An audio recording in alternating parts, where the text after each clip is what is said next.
Netcasts you love. From people you trust. This is Twit. Hi, this is Leo Laporte, and this is my Tech Guy podcast. This show is episode 1603, recorded Sunday, June 23rd, 2019. At the very end of the show, we're going to add a little bit more. I spent about a half an hour with a listener helping her clear out her Mac. And as I was talking to her, I learned some very interesting facts about her history. So it's a long segment. We're going to keep it in the podcast. But just a word of warning. It may not be the most exciting thing, but keep listening because you might be surprised at what you learn. Thanks for listening. Enjoy. The Tech Guy podcast is brought to you by DigitalOcean. Deploy and scale your apps seamlessly on the simplest cloud platform. Join over 150,000 businesses that use DigitalOcean. Sign up today and receive a free $50 credit at do.co/twit. Well, hey, how are you today? Leo Laporte here, the Tech Guy. Yeah, time to talk computers, the internet, home theater, digital photography, smartphones, smartwatches, all that jazz. 8888 Ask Leo, that's my phone number if you want to talk high tech. 888-827-5536. That's toll free from anywhere in the U.S. or Canada. Outside that area, you can still reach us. All you have to do is use Skype out or something like that. 88 Ask Leo. From the Washington Post comes news that the YouTube has been under federal investigation for some time now for violating children's privacy. YouTube is really popular with parents and kids, little kids even. You can watch, you can put Phineas and Ferb on and let it roll, and the kids will just sit glued to it.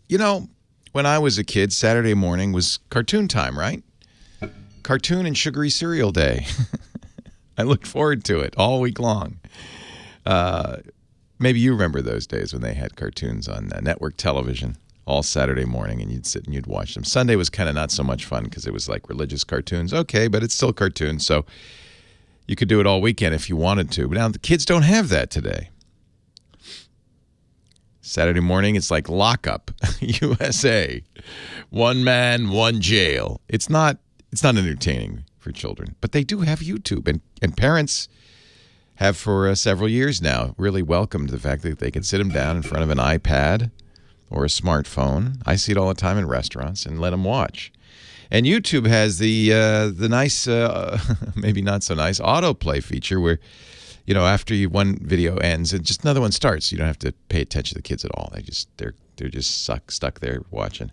Problem is the recommendation engine, which I have had a problem with on YouTube for some time, seems to veer dramatically to the left and right. So parents go, oh, well, no, then I'll do YouTube Kids.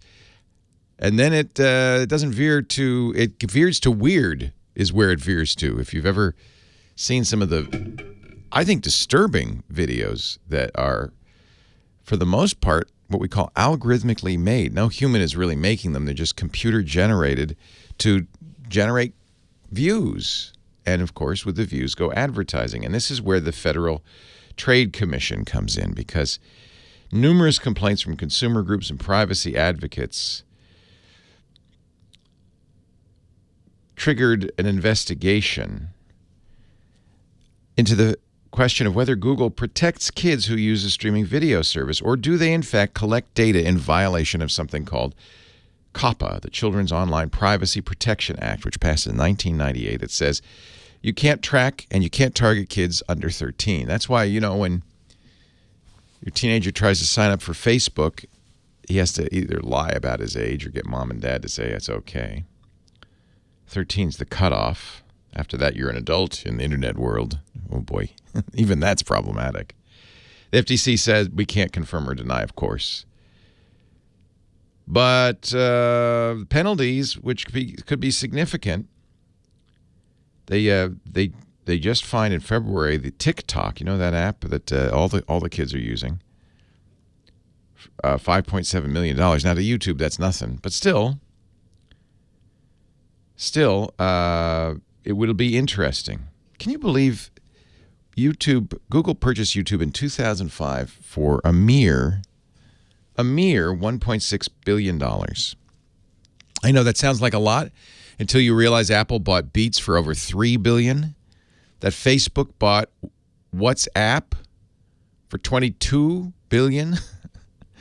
1.65 might be the deal of the century. It generates a lot of revenue in advertising. And, of course, I'm a big fan of YouTube because it gives anybody the opportunity to make videos and, create content and have a voice. And that's the democratizing influence of YouTube. And yet, people being people, a lot of the videos on YouTube are not such nice videos. 400 new hours of new content every minute, according to, and that's actually an out-of-date figure. 400, let me say that again because it's kind of mind-boggling. 400 hours of new content, 400 hours of new content. That's 10 40-hour weeks of new content every minute. Wow. YouTube, to me, it seems like there's a couple of things you could do. One is turn off the autoplay by default. Don't autoplay videos. I know parents are going to turn it back on. The other one is the recommendation engine, which seriously is a problem on YouTube. A spokesperson for YouTube declined to comment. In a statement, she emphasized, not all discussions about product changes come to fruition. In other words, we're considering changing our algorithm maybe. No, but that doesn't mean that we're going to do it. Just, we're talking about it. We're just talking. We're just talking here. Do you need a light bulb that gives you Wi-Fi? Philips Hue. You know the Philips Hue? Those are the colored bulbs you can use. To change the sunset, pick color, and things like that. When the sun comes up, the lights begin to brighten, all that kind of stuff. A lot of home automation folks love the Hue light bulbs. Philips has moved that division into something called Signify. Okay. Still Philips, right? And now they have a new range of lights called True Li-Fi. They are data lights. Light bulbs you put in your socket there. They transmit data at speeds of up to 150 megabits using light waves. You can either buy new bulbs or put a transceiver in your existing lighting. You could wirelessly connect 2 points with data speeds up to 250 megabits. What? Li-Fi. Light. Now your laptop and tablet and phone don't have Li-Fi receivers, but you can buy a little USB key that you plug into it that'll receive a Li-Fi. There's also an issue: don't stand in front of it because you could block it. But this is an interesting solution for places where there's so much. This is really the answer to the question: what do I do when there's so much Wi-Fi interference? Well, you get Li-Fi. And now here's a bad idea. The Riviera Beach city in Florida, city council panicked because hackers took over their computer system. Ransomware was another ransomware attack. We hear about these all the time. They consulted experts, and the experts say, well, what I would do if I were you, this is a small town, 35,000 people, tiny town. What I would do is pay the hackers their demands and get your data back. The city council has voted to pay, get this, $600,000 to hackers. Please, sir, can I have my data back? The hackers got into the city's system when an employee clicked on an email link. Yeah, of course. The city has had problems now with the email system not working. Employees and vendors are being paid by check rather than direct deposit. 911 dispatchers can't enter call onto the computers. They're still taking calls, but I guess they have to do it by hand. The security consultants say pay the ransom because essentially there's no other recourse because this city does not have a good backup, I guess.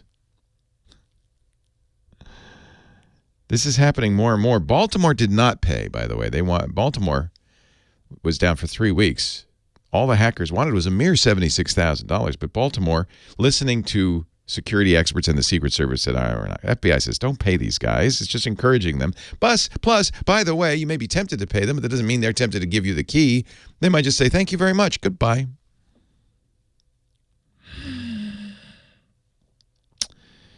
It's big business. There's a ransomware, what do you call it? A company? There's a company, a group of bad guys who make a ransomware package that's widely used by script kiddies. You don't have to know anything to use these to deploy it. They rent it. They lease it out for a percentage of the take. They claim they've made $2 billion over the last year, and they're retiring. $2 billion, and that's enough. So they're retiring. Wow, that's just $600,000. The city's going to pay it. It's a city of 35,000 people. So is that $20 a person or something? It's crazy.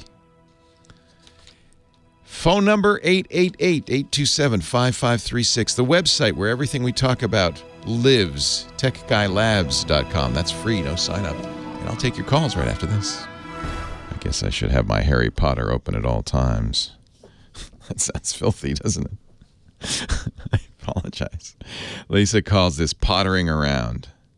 We're pottering. We're going potter. She said, what do we call this? We used to call it Pokemoning, but now what do we call it? And I said, well, you call it wizarding? She said, no. I said, how about pottering? She said, yes, pottering. That's it. That's the ticket.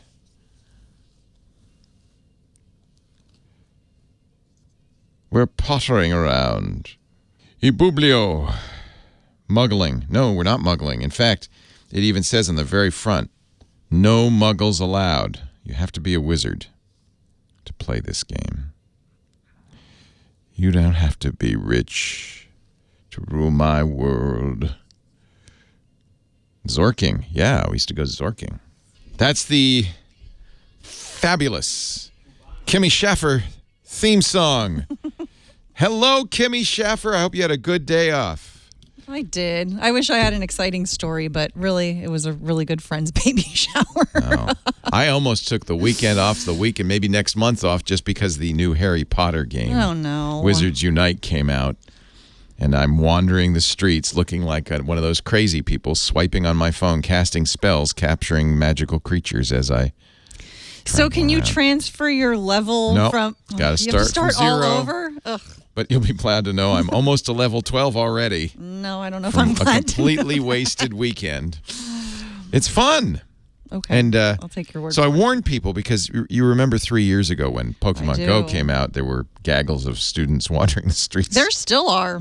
I know, you still see them. I still see them all set up at I remember their that stops. July we went down to San Diego for a little mini vacation, and it was like Woodstock. There was a horde of kids in the Meridian Strip on the big street down in Corona. Mm-hmm. There's nothing there but a tree and a fountain. The fountain. Yeah, it turned out it was like a perfect Pokemon Go space because they had a gym and a stop, and you could just kids were going people of all ages, mostly people in their teens and 20s, but maybe I'm not quite that young. I was playing it too. Anyway, so the same company has done a version that is, instead of Pokemon, which I never really identified with, but you played it. I loved it. I played the game for 3 years. And in fact, I was playing it in the last few months in a kind of a frenzy, trying to get to the top level 40, so that I could quit the game when this Harry Potter Wizards Unite came out. I made it. I safely say I made it to the tippity top of the Pokemon Go pyramid. And now I'm ready to take on a new challenge. And what happens when you hit level 40 in Nothing. Pokemon? You You're just done. keep playing? Yeah, Lisa still plays. My wife still plays. But I myself have chosen to move on to the new game. All right. It's fun, but I'm just warning people if you're in You'll Coronado and you see a bunch of people on the Meridian Strip aimlessly wandering, swiping at their phones, glazedly wandering into traffic. That's not Pokemon Go now. That's Harry Potter Wizards Unite. And my wife said, what should we call this? I said, I don't know, wizarding? She said, no, we're going to call it pottering. So if you see people pottering around, now you know. People get confused and think you took up pottery. Well, probably better than them thinking I'm trying you're to. actually playing- I'm wizarding. Yeah. So I'm merely pottering. Okay. Thank you for being here. We missed you yesterday. Oh, missed you too. It's nice to see. No, you didn't. Yes, I did. Oh, you did? Yeah. That fun, huh? Yeah. Baby showers always are. I you know. They're not great. I More know. of an obligation than anything else. I know. Well, you go- did it. That was nice. Let's go to Nate in Tustin looking for a fast way to scan, sort, and store the boxes of Oh, I got actual the answer physical for him. photos. Man, if I have the answer for him. Hi, All right. Nate. Leo Laporte, the tech guy. Hello. Hello, Nate. Welcome. Thank you. Hey, how's it going? It's going well. How are you? Good. So my mom's in her mid-70s, and we're having to move her, and she's got about 9 or 10 storage containers, Oh, yeah. like six cubic feet of photos, and then Oh, my God. two of the- Wait a minute. two Let of me get this VHS. right. 6 cubic feet, 6 by 6 by 6. No. The 3x2. So six. I guess it'd be six. They're about 3 feet long, Okay. 2 feet wide, and Still- 2 feet deep. Still, that's a lot of photos. Yeah, We're talking, what do you think, tens of thousands? probably. And Holy cow. then VHS, and then probably another 9 or 10 of just documents that she wants to save.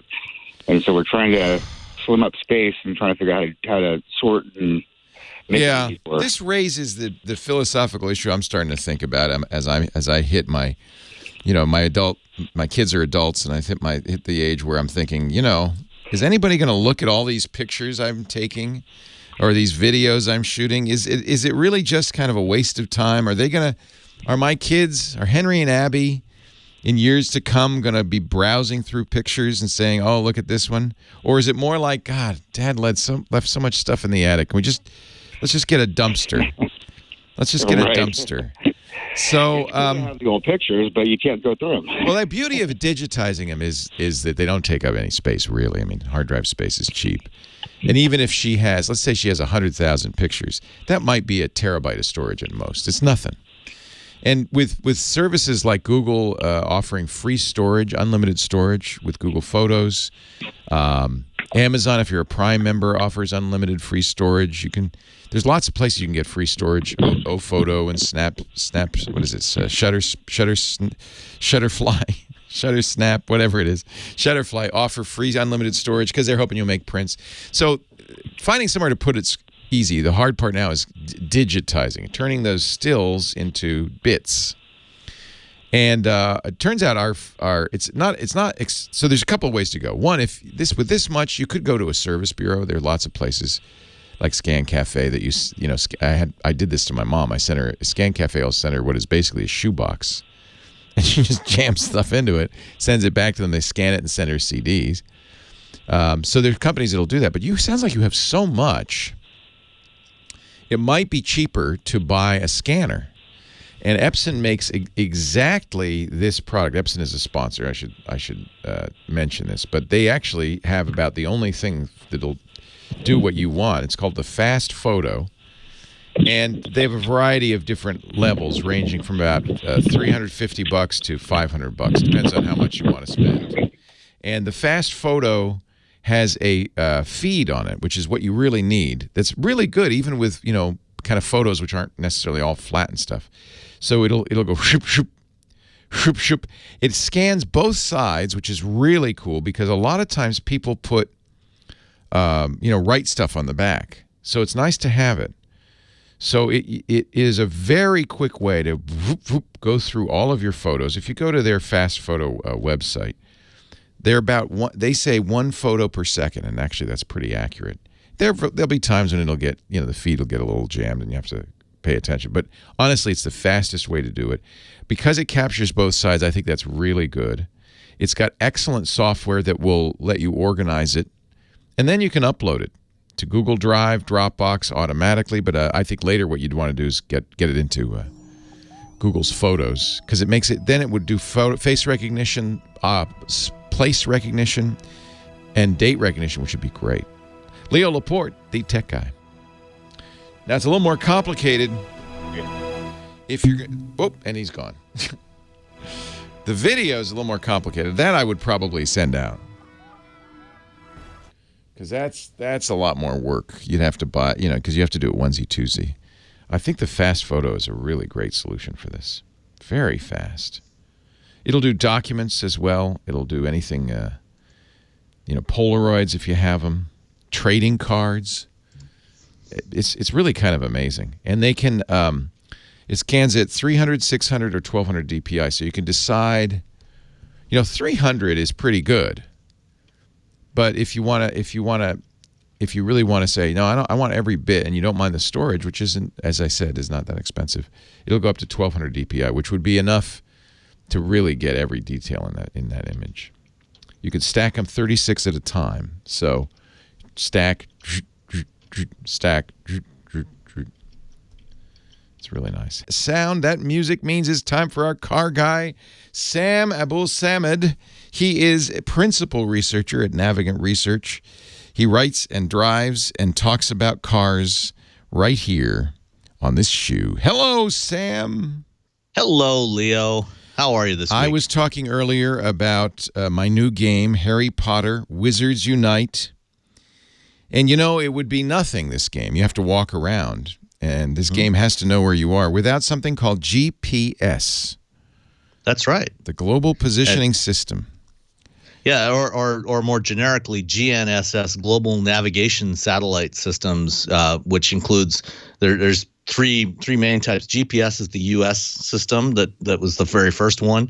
The Russians have a system called GLONASS, and Europe has a system called Galileo. They all function basically the same way, that help you figure out where you are on the planet. Triangulation using satellites up in the sky. Yeah. It's a really cool thing, and actually China's building their own. A lot of countries are, because nobody wants to be reliant on the United States. Our GPS was created by the Air Force. Ours was the first in 1973. It's maintained by the Air Force.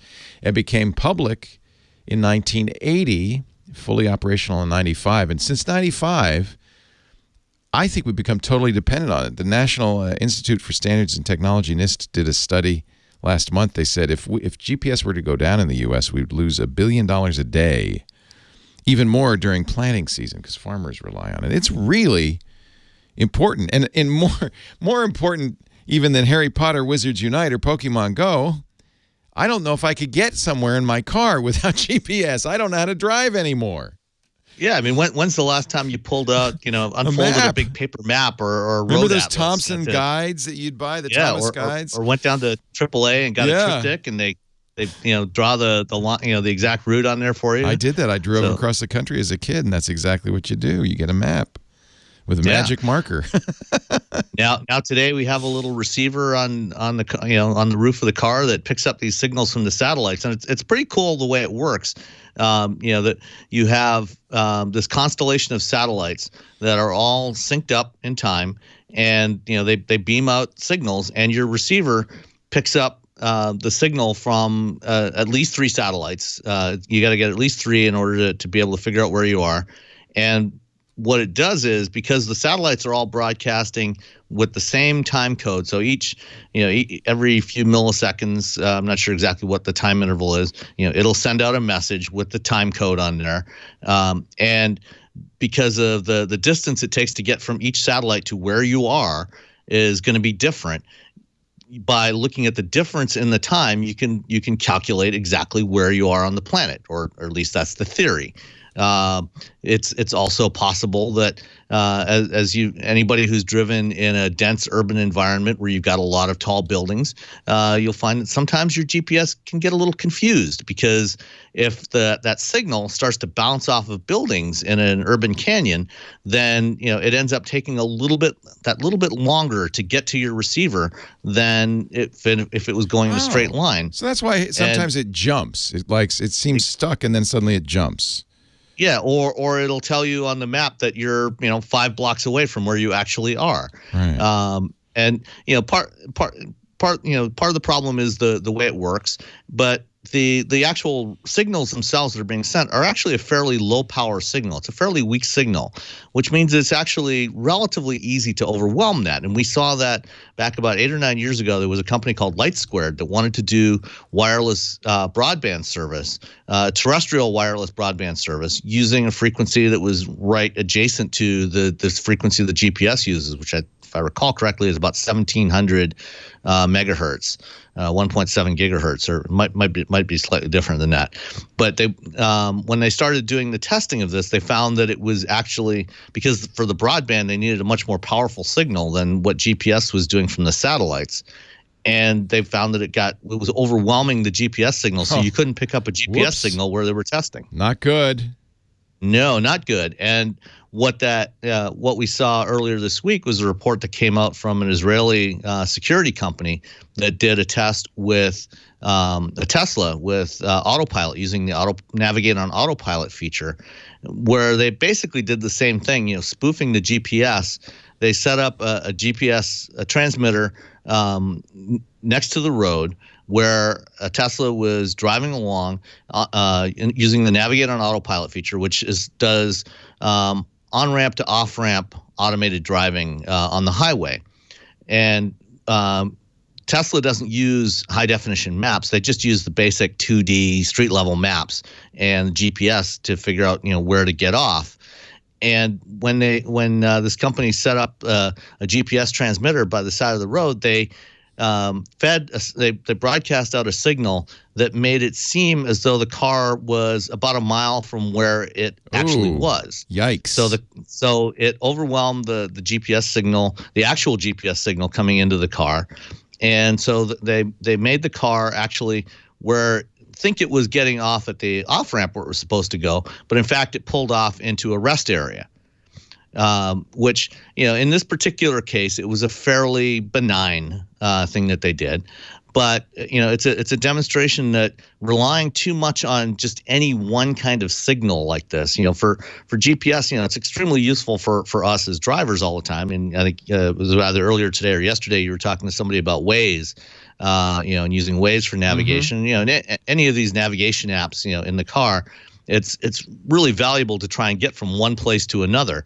But if you can't rely on that signal, you need to be looking around. And we've heard stories over the years of people being guided by their navigation system and turning off the road and driving into a river or something like that, or driving into the woods somewhere.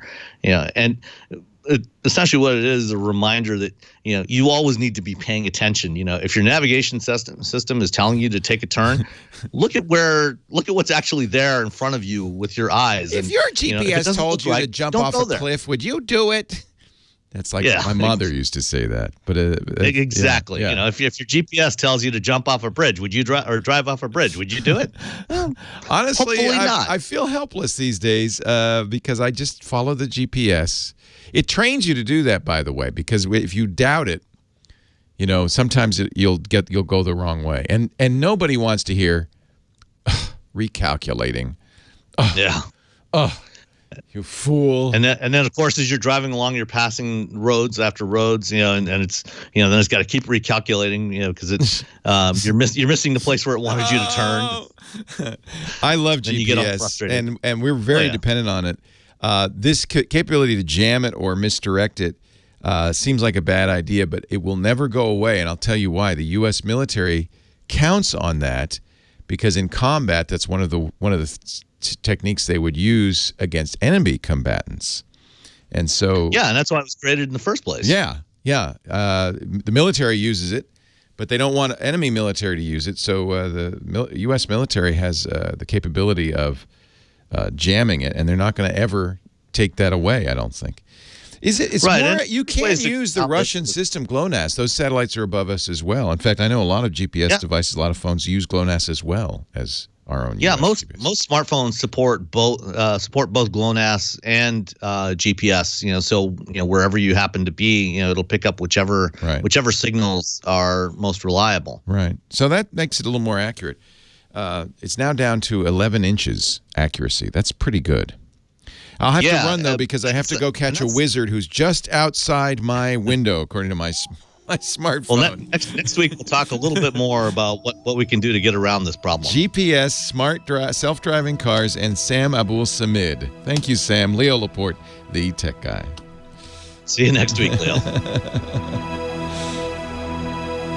That's such a good subject. I'd love to. Yeah, we can talk some more about that. That's really great. Yeah. Next week I want to get into why companies developing autonomous vehicles are using HD maps to help with localization, to help the car understand where it is in space. Oh, interesting. Interesting. Yeah, and that's something, another one of those things that Elon Musk poo-poos and says, oh, we don't need HD maps. We just need regular street level maps and GPS. That's enough. And there. Even if spoofing wasn't an issue, there are good reasons to not rely entirely on GPS, and we'll get into that next time. Can they do dead reckoning? Yeah, you can do dead reckoning, and if you've got HD maps that are three-dimensional maps that have all the static features on the road, that along the roadway, you can try and that have the position of those features like overpasses and buildings and signs and things like that, things that don't move. You can triangulate off of those from the HD maps, and that's what autonomous vehicle developers are using. Sure. And then another approach that is starting to come along now, there's a couple of companies that are using ground penetrating radar to create a signature of what's underneath the ground, because that's even more static than what's above the ground.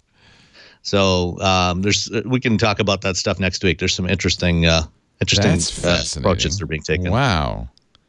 That's really fascinating. Holy cow. Yeah. Leo Laporte, the tech guy, 8888. Ask Leo, the phone number. Back to the phones we go. Al in Ventura County. Hi, Al. Hey, good morning, Leo. Good morning, Al. So you're talking about YouTube and manipulation. Yeah. Interestingly enough, on YouTube, I saw a channel by a fellow named Smarter Every Day. Love that channel. Brilliant engineer. Love that channel. Yeah. Oh, isn't he awesome? Yep. He's got a thing in the past couple of days about how people are manipulating YouTube. Yeah. Using click farms with hundreds of phones. Yep. And selling off that information to come up with all these fake reviews, which ultimately puts the stuff you don't want to see in front of your nose. I think YouTube has really got to address this. On the one hand, you've got people like Destin, Smarter Every Day. He's got 7 million subscribers. He's putting out really great, useful, fascinating information. This is the kind of stuff that you wouldn't see on television. And I think, some of his videos have 100 million views and more. I mean, he really does great stuff. So he's a perfect example of why YouTube's fantastic. But he's pointing out something that's why YouTube is really a problem as well. And it's a tough one. And he's also a great reason. He's also a great reason that keeps me up at night way too late. I know. So I'm torn. I think the recommendation engine potentially is very valuable. You might not have discovered Smarter Every Day if it hadn't recommended it. On the other hand, the recommendation engine is also what drags people into extremism. It drags kids into watching videos they shouldn't be watching.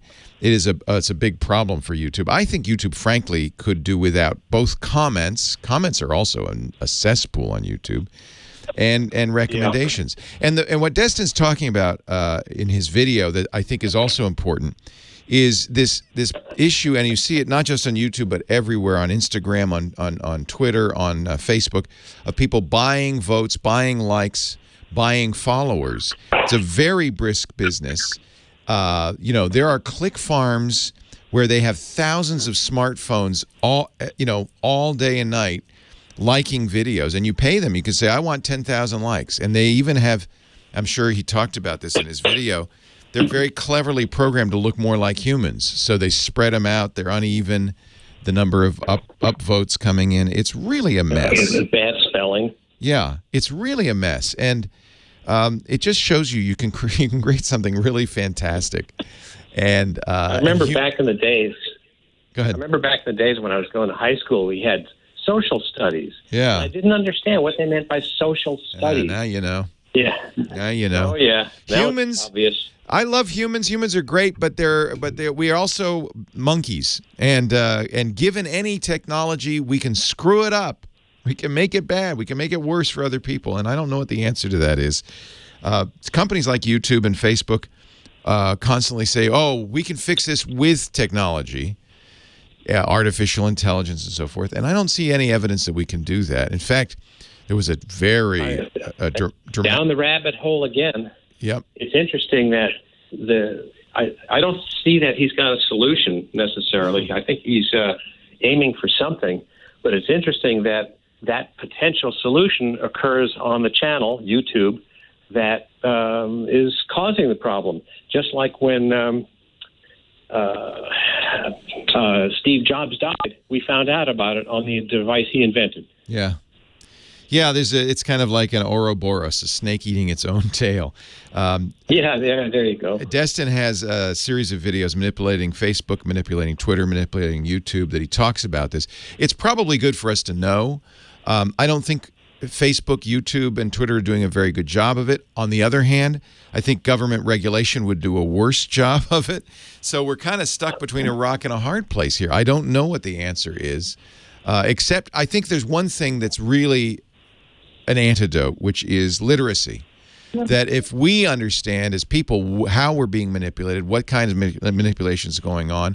My friend Trey Ratcliffe's written a great book about influencers on Instagram. He's a photographer, and he's used Instagram early on as a great way to promote his career, but he's really dismayed by what's happened to Instagram. Education, as often is the case, is the solution here. So it's really challenging. I don't want to get rid of YouTube. Smarter Every Day is a perfect example of why we want YouTube. Exactly. With all the spam emails, I've been saying for 10 years now that we're not going to get any laws with teeth against spam email until Congress people check their own email. And now the FCC is finally starting to do something about all the junk phone calls we get. More than 50% of phone calls are junk. I know. Amazing. I know. But, and while it's tempting to say, oh, we can outlaw that and get rid of it, it's actually really complicated. And one of the things the offshore stuff. Yeah, right. One of the things the FCC has said now is that phone companies have the right to do this, to block this. They didn't before because of free speech issues. And that may also have unintended consequences as phone companies weigh in on the kinds of things in your messages. That might start to be a problem. Historically, they've never. Historically, we've never asked the phone company to listen into phone calls and to restrict phone calls. It's, even if you're a terrorist, you can use the phone system, right? This has never been the job of the phone company, and for good reason. You can't expect the phone company to become an editor on this stuff any more than I think you can expect Twitter, Facebook, or YouTube to become an editor. They're communications mediums. But I have to. Go ahead. I have to attribute a joke to a comedian. I don't remember who it was, but said that they're going to combine YouTube and Twitter and Facebook and just call it YouTwitFace. Pretty much, that's what we got. You twit face, you. That's what we got. Hey, I appreciate the call. I think you raised some really good points, and thank you for pointing people to Destin's videos. They're really good. Just search on YouTube for Smarter Every Day. Actually, if you Google it, you'll find it. There you go. Thanks, Al. Yeah. Take care. Great. Thanks for a great show. Really a great points that you're making, and it's tempting to say, "Oh, we got the solution. Just I don't know what, regulate it or turn off recommendations, or it's really tempting." Everybody has a good idea. The problem is the technology is so interwoven now into the fabric of our life. It has such an outsized presence and influence. I don't know what the answer is to any of this. And I honestly think that the best thing we could do at this point is get educated. Educate ourselves as to what's going on. Make sure our kids are being taught how to discriminate good information from bad. That's really important, and a skill that maybe they didn't need, or we didn't need as much of. I think maybe we did, but we could ignore it when there were gatekeepers and there were only a few sources of information. Now information is everywhere, and some sources are good, some sources are not. I just don't know what the answer is. We have created an interesting world, we technologists, and maybe a world we don't want to live in, but too late. I don't think going backwards is the solution either. I just don't know. Wish I did. 8888 Ask Leo. Love to talk more about this and answer your tech questions. Anything you've got on your mind. We have a great website. It's free. I like to let you know so you don't have to write stuff down as you're listening to the show. You can even comment there. No charge, no sign up. Just go to techguylabs.com. Well, hey, how are you today? Leo Laporte here, the tech guy. Yeah, it's time to talk computers and the internet and home theater and digital photography and smartphones and smartwatches and augmented reality and GPS and all of that stuff. Everything technology focused. I used to say with a chip in it, but the internet doesn't really have a chip in it. It runs on chips, so it can't be with a chip in it. I don't know what it is. It's what you know what it is. You know. I know it when I see it. 8888 Ask Leo. That's the phone number. Technology, so as we were talking about before the break, so interwoven with our lives, you can't even really these days say it's separate from our lives. You know, so this is a show about everything. 888-827-5536, toll free from anywhere in the U.S. or Canada. That's one thing that's really changed since I started doing this in the early 90s. Then it was, technology was just a back alley, right? It was a few people who were really interested in this stuff, nerds and geeks who really loved this stuff. But, you know, we were kind of a subculture. In fact, I remember when I said we should do to the radio guy, the program director, I said we should do a show about computers. He says nobody would listen to that. Who cares? And in the early 90s, I mean, yeah, we had Macs, we had PCs, we had Windows, but we didn't have the internet. Computers were something either that was on your desk at work, or maybe if you were an enthusiast, you had at home and you were playing games with it, or you were doing, you know, keeping your checkbook with it, that kind of thing. A few people were programmers. But it wasn't a part of our daily life in the way it is today. Now we all carry supercomputers in our pockets, the smartphone. We're always on. I mean, that's a big change, huge change. We're always online, always connected. And it goes both ways because as we've started to realize and we started to talk about, not only does it mean I can, you know, if somebody says to me, what was that that movie with Robert Redford and Paul Newman and they were cowboy. What was that movie? And I can look it up on the internet like that. You can find answers to any questions, any fact on the internet like that. But it goes both ways, as we're finding out, because the internet also can find out where you are and what you're doing and what you've been up to. Now we have to deal with this notion that there are companies that are tracking us, that are collecting this information. We don't know how they're using it. Maybe it's just, as they say, well, it's just we don't use it for anything particular except to target ads. That's it. You know, if you're at a shoe store, we might send you a shoe ad. Yeah, maybe it's just that. I don't know. You know, all of a sudden we have to be aware of all these things. And I think in some respects, what we thought in 1992 was this coming utopia where all information would be free. You'd be able to find out anything you wanted at any time. Anybody could have a voice, could be heard. Commerce would be friction-free, which means pricing would be consistent and you'd always be able to get the best deal. And that sort of has happened, right? It's very easy to find out if you're getting a good deal on something now. But we didn't really expect all the other problems, like cyber warfare. We just learned that in retaliation to Iran's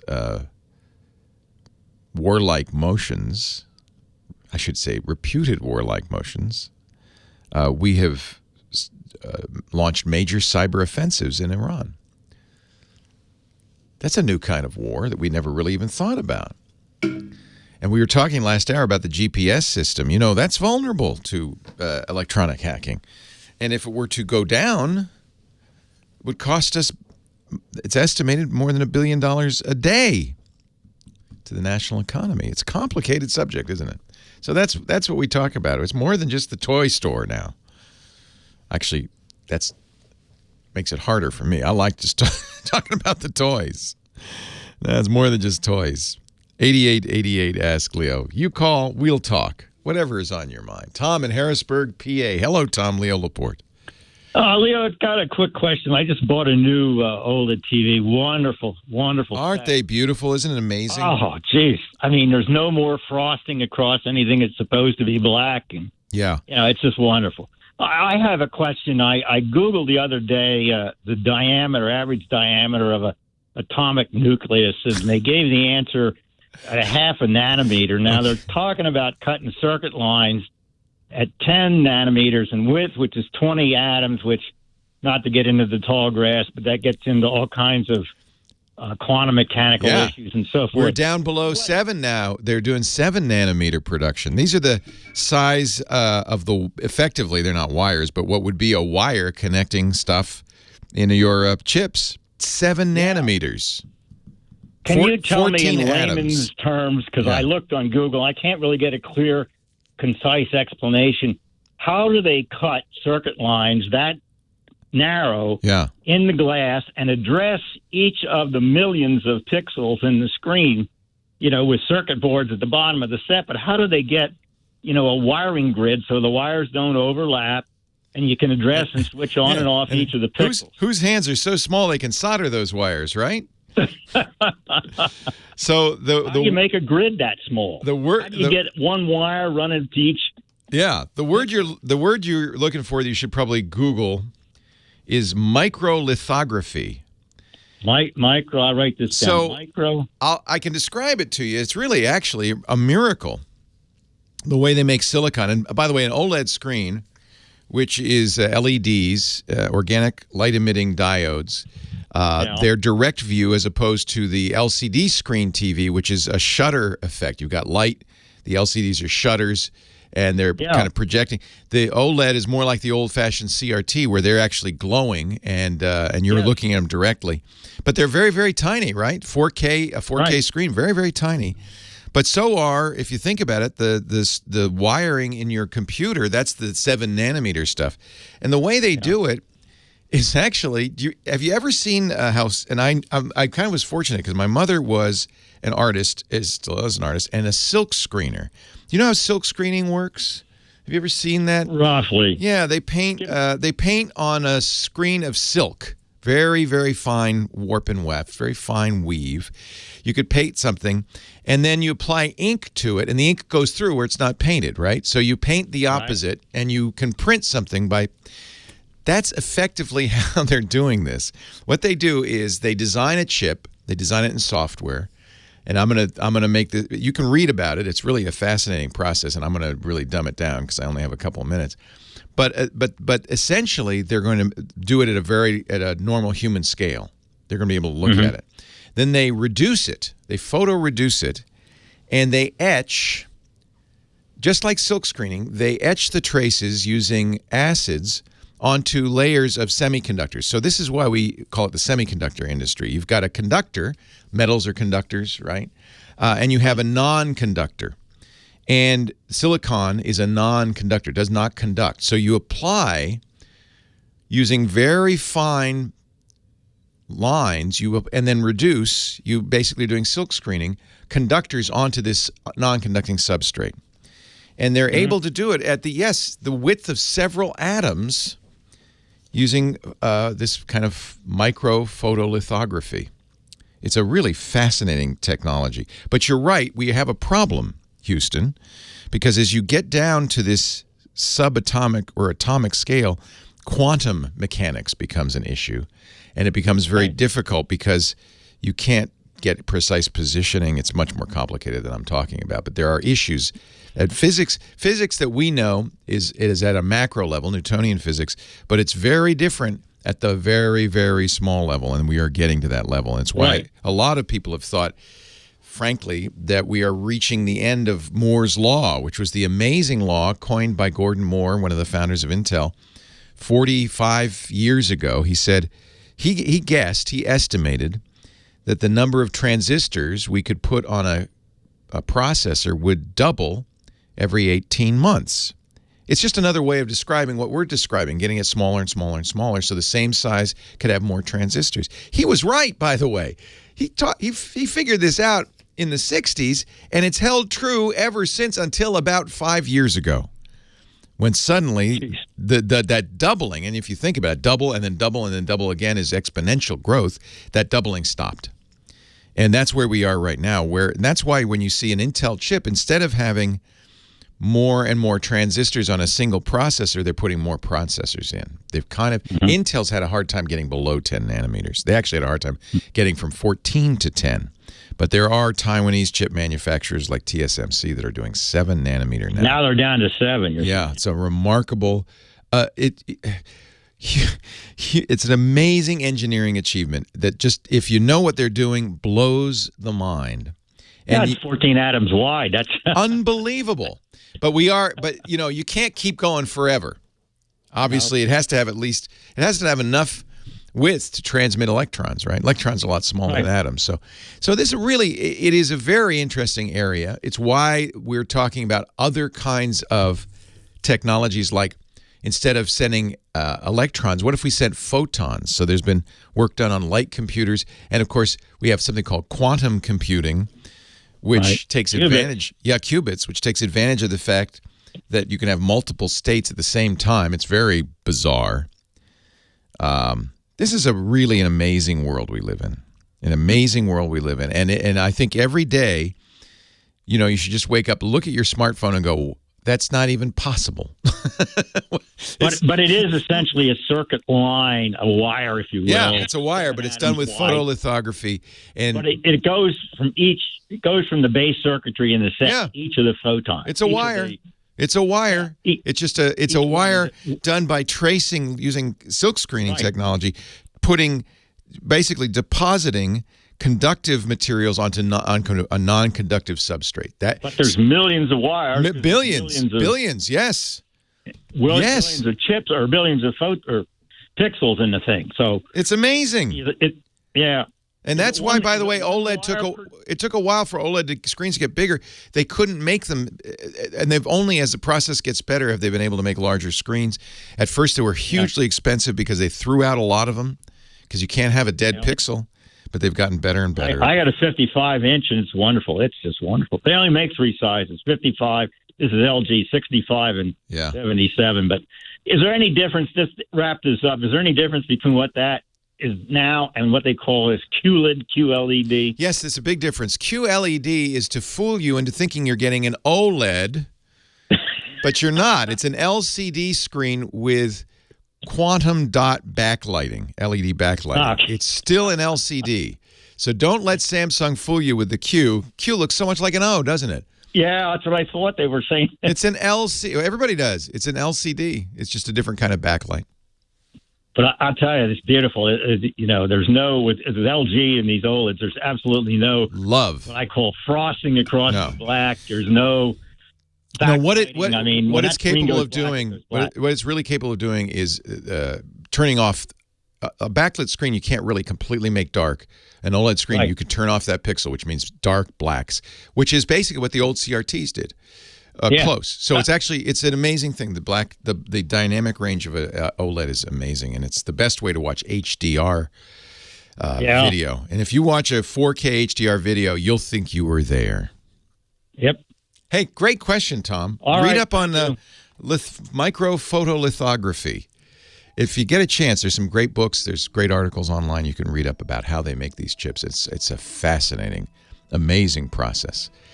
8888 Ask Leo, that's the phone number if you want to talk high tech. I'm here for you. You see, it's so exciting. Technology is so exciting. So sometimes I don't want to focus on the negatives. There are negatives. But we live in miraculous times. Leo Laporte, the tech guy. Little trip back in time before all this crazy digital stuff was happening. 8888 Ask Leo, the photo guy. Chris Marquardt coming up in just a little bit. Line 3 is Stephen in San Antone. Hello, Stephen. Yeah, a little side note before. When you were talking about GPS, and I spend a lot of time. It's hard to get around San Antonio. You can literally go in circles and not get anywhere. But anyway. That's not good. That's definitely not good. The GPS told me to turn down this little road, and it's like, why are you doing this? So, because I knew where I was going, but I was using GPS for traffic monitoring. Yeah. But anyway, he sent me down this side road, and I said, no, I'm going to go to the street and make a left turn. It took me 10 minutes to make that left turn, and so next time, again, I went down that small street. It knew what it was talking about. It's pretty amazing. So anyway, and of course, what we were talking about yesterday was Waze, which is a crowdsourced map. So when you get to a street and it's blocked off, you can enter it in the map. And so the map is more up to date. Plus, it has all the traffic information and the road hazard information. I think that's pretty cool. That's a really good example of how people can help each other using technology. I find that remarkable. Go ahead. Well, that's what I use as Waze. Yeah. So anyway, I talked to you last week about, and you said that, if I have any place to go to show my pictures. Well, with you and some of my friends, they want me to expose myself to the goodness. world, I guess. So tell me again, your photography, what kind of pictures do you take? I just take everything. But we looked at your photos, and I was very... Go ahead. I like double exposures. I like nature. Oh, fun. So there are a couple places you can show off your photos to the rest of the world for free. You could create a website of your very own, but I like to use a site called Flickr, Flickr. Have you heard us talk about Flickr? Yeah, that's where you send your pictures to be... for our photo assignments. Yeah. And the thing I like about Flickr is, first of all, it's free, although you can pay for a pro account that gives you more storage. But Flickr's free for your first 1,000 pictures, which I think for most people is probably sufficient, right? And then if it's not expensive, I can't remember what the yearly fee is. I think it's like $40 a year if you want to have unlimited storage. But start with 1,000. I certainly would think that's fine.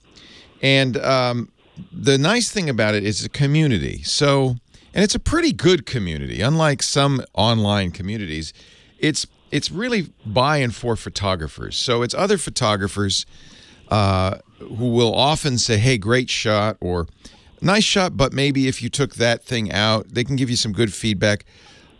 I just talked to, as I mentioned earlier, my friend Trey Ratcliffe was a stunningly good professional photographer, and he said something surprising. He said, I never listen to other people. I have to follow my heart and my art. But you could still post on Flickr and just not ignore the comments. But it's a great place, and then you can have a page that you can send your friends to and say, hey, my best shots are on Flickr, Flickr.com. Used to be Yahoo. After Verizon bought Yahoo, they decided, well, we don't want this Flickr thing. So they sold it to SmugMug, which is a really good company for photo enthusiasts. It's where I put my best shots on SmugMug. But I love Flickr. I think SmugMug is going to be a very good steward of the Flickr name and the Flickr brand. So if you've got great photography and you want to share it with the world, Flickr's the place. 8888 Ask Leo is the phone number, 888-827-5536. Speaking of photos, the photo guy coming up next. Our show today, our podcast today, brought to you by DigitalOcean. I love DigitalOcean. This is one of those things that makes you realize we are in modern times. And I'm even talking like 10 years ago. If you wanted to set up a web application or a service or do a startup, it was a lot of work. You had to find a server farm. You had to install software. It took days, sometimes weeks to set up. With DigitalOcean, you're a minute away, 1 minute, a little less, 55 seconds away from your own server, a scalable compute platform with every feature you want, including add-on storage and security and monitoring capabilities, a public IP address, SSH login, automatic backups. I can go on and on. You set up a machine as easily as pie. You have choices of operating systems. They even have, I call them one-click installs. They have a store. This really shouldn't call it a store because it doesn't cost you anything. A one-click marketplace, I guess, is the word they use, where you can go and you could say, I want to install Node.js or Docker. I want to use GitLab or Jenkins or Plesk or cPanel or WordPress. A variety of very common things. Let's say you're a startup and you're running on a LAMP stack. I want Ubuntu running a LAMP stack. Push a button, 55 seconds later, you're ready, you're provisioned, you choose from servers. There's 12 global data centers, so you could choose from your servers. 99.99% uptime SLA. So they guarantee it. 24/7, 365-day-a-year world-class support. Full DNS management, cloud firewalls, monitoring alerts, everything you'd want. And affordable as heck. You choose how much you're going to pay. As little as $5 a month, 0.7 cents of an hour. That's the one I usually do. It's great for me as a learner because I can set up a node stack or a server of any kind, mess with it, play with it. Don't pay much for it, and when I'm done, destroy it like that. DigitalOcean. It's a scalable compute platform with easy-to-run production applications that make your life better. And it's so popular, there are over 2,000 open-source tutorials on how to do almost anything on DigitalOcean. I've been learning Docker. It's great. You can use Kubernetes for orchestration, set up a Docker server. They've got an easy-to-use control panel, an API, so you can spend more time coding, less time managing infrastructure. I love DigitalOcean. And in the time it takes for me to tell you about it, you could set up a server. It's that fast. Find out more. In fact, you can get a $50 credit for signing up right now at do.co/twit. do.co/twit. Sign up today, receive a free $50 credit. I think that's a great deal. And we'll get credit too, which I like. You're helping us too. DigitalOcean, designed for developers, built for businesses. do.co/twit. Mama, don't take my Kodachrome. It's time for the photo guy. Chris Marquardt is here. He's a stunningly good professional photographer who does wonderful photo workshops at Discover the Top Floor. Also a number of fantastic podcasts about photography, including the original Tips from the Top Floor, which he's been doing since 2005. And he's got one on the future of photography, which is fascinating. Hi, Chris. Hi, Leo. How are you? I am great. We are ready for our photo assignment review. Yes. Each month, Chris gives us a word or a subject to take pictures of. There's no contest here. There's no prize. It's just really an excuse to go out and take close-ups. And I'm looking at the images. This was a very inspiring one. Obviously, people were really excited about the chance to take these pictures. It's really nice. Oh yeah. And what we've done is we have just gone through the alphabet and ended at letter C, and that. Oh, is that what you're doing? Close up, yeah. So I'm not going to go through the entire alphabet. Oh, okay. But at least for a while. I love these images. This was a good choice. So you've picked three that you aren't winners particularly, but you thought were interesting to talk about. Yes, definitely. So the first one I picked is by Tom Downing. Has a proper title, Playing with Puddles, and what you see is a heart-shaped puddle that has, some clouds and the sun in it and some asphalt around it. And when I first looked at it, I thought it looks kind of strange. And then I realized that I think he turned it upside down. Oh, I love doing that with reflections. That's such a good trick. Yes. But what's even more amazing is that this is taken with an iPhone 7 Plus. OMG. This is worthy of a shot with iPhone billboard, if you ask me. That is gorgeous. Totally. Yeah. Totally. And this is another testament of if you know what you do with a camera, and if you have a sense for pictures that will evoke some emotion. And of course, there's a heart, and this is the very dramatic sky reflecting in it. So there's definitely a bit of post-processing on that one. I think Tom probably tickled that reflection a bit to make it more contrasty. But hey, in total, it just is a photo that works. Yes. It works. And it doesn't matter what camera you use for that. Man, is that nice? Very, very nice. The second one is by Gerald Wiley. He chose to not give it a title at all, which I think is okay as long as it's not the file name, img324.jpg. That works for me. He named it Untitled, which is fine. Yeah. And what I like about the photo, well, it's a technically challenging photo, and it's a timing challenging photo. It's a photo of the moon, pretty close. So if that's not a crop from a photo, it's probably around at least 1,000 millimeters. Big telephoto lens, yeah. Yeah, or he might have used a smaller one and just cropped it really dramatically. That's probably more likely. But what he did is he had a plane go across the moon. And you see the silhouette of the plane, you see the propellers.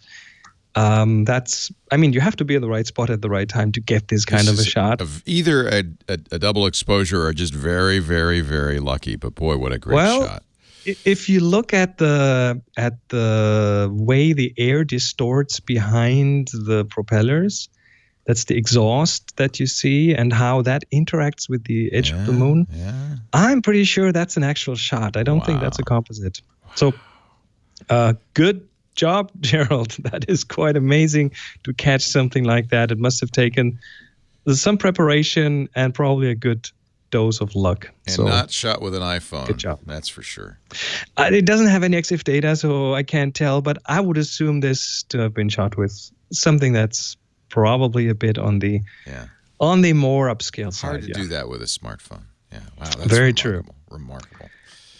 So again, a kind of a close-up, not a macro, but it's a close-up of something. In this case, the moon with a plane. And then the third one is by YubiKey Freeze. Sounds like a Dutch name. She's been picked before, I think. That's a familiar name. I think so, yeah. Yeah. And she has done a photo that is not just impressive from its content, but also technically quite impressive. So that's an actual macro shot. She used a macro lens, a dedicated macro lens. It's you're going to have to explain what macro is.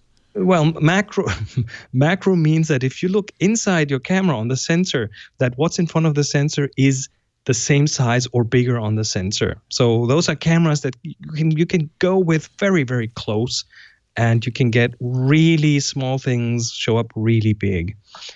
And what she's done is she's taken dandelion clocks, so the little seeds, the little parachutes, and those are somehow stuck in some moss. Maybe she stuck them there. Maybe they got stuck there. And in the top of their little parachutes, they have drops of water. This doesn't even seem possible. Well, this is the most amazing. This is it's something that you probably do at home. You do that at home in your studio, I guess. And she used one technique that's interesting here, and that's called a focus stack. So the one issue that you will have with very, very close macro photography like this one is that you have very little depth of field. You know this from insect shots, like just the eye is in focus and the rest is all out of focus. And in this case, what YubiKey did is she used a focus stack. She took several exposures at different focus distances. So she probably has a little macro thing under the camera where you move just the camera. Don't even focus the lens. You move the camera between the different shots, and then you have these almost like slices of sharpness on different photos, and then you use some software to combine them into one photo. So you get more depth in the photo. You get more in focus in the photo. And that's what she did. And the result is pretty awesome. It's an amazing shot. All three of these are fantastic this week. Yes, they are. Wow. So that was the assignment for this week. Again, I said we went through the alphabet so far. We're going to continue that for a little while, not all the way through the end of the alphabet, but the next letter is D, and listener Demilente who started this whole alphabet thing, has suggested yet another topic. Demilente is turning into our topic delivery person, so I like that. And we go for another very, very simple thing, and that is door. So if you find something, a nice door, sure to make it look really good on a photo, and we'll have a whole bunch of photos of doors in different configurations. I love it. Pick a nice door, take a photo of it. The way this works, you'll have about a month, 4 weeks. And then at the end of the month, Chris will pick 3 shots. Again, it's not a competition. There's no reward or prize, except that Chris likes to pick 3 shots to talk about them. I wouldn't even say always the best shots, just shots that are of interest for one reason or another. But it is really mostly a challenge to you to get out and take some pictures. And me too. Take a picture of a door. Now, here's how it works. You upload that picture to Flickr. I was talking about it with our last caller, which is a great place to share photos anyway. It's free for up to 1,000 photos, flickr.com. You can create an account there for free, upload your picture. Do put the tag, and now I know Renee Silverman's asking people to put the letters TG for Tech Guy in front of the tag. So TG Door, all one word. That way, Renee, our moderator, will say, oh, this is a submission to the photo assignment, and you'll have to submit it to the Tech Guy group. There's, 11,000 people in it now. It's quite a busy group. Great place to go see other people's images. Share your images of door, tag it TG Door, and once a week you can upload an image. So you get a chance to upload as many as 4 images to the Tech Guy group. Chris Marquardt is at discoverthetopfloor.com. That's where his photos and books and, most importantly, workshops are. He's got great workshops coming up if you want to become a better photographer. And he's always a pleasure to have you on the show. Thank you, Chris. Thank you, Leo. Leo Laporte, the Tech Guy. More calls right after this. Leo Laporte, the Tech Guy. 8888. Ask Leo, the phone number.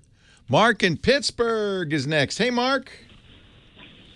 Leo, good afternoon, sir. Good afternoon to you. What can I do for you?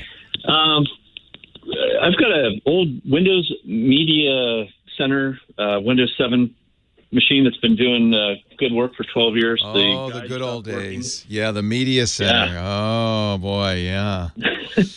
you should keep that. You could probably sell it on eBay for some money. Oh, man. Well, I don't want to get rid of it, that's for sure. Okay. And I was hoping to repurpose it. I only really use it as a media center.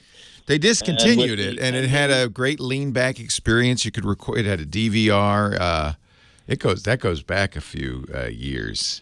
Nice. Yeah, and it's a gorgeous interface. But the program guide has ceased to function for me, although some people report it's still working. And I was going to pick your brain to see if you thought I should just maybe pull the hard drive and install a light Linux and throw Myth or Kodi or something on it, or that's not a bad idea. Yeah. Because this is sad. Microsoft discontinued it, and they even stopped putting the software on Windows. So you used to be able to do that lean-back experience, that beautiful interface, just with any Windows machine. But yours specifically has circuitry for hooking, I presume, for hooking up to the cable and for recording and all of that stuff. It does. Yeah. It's kind of useless without a guide, right? Because use the guide to say when to record.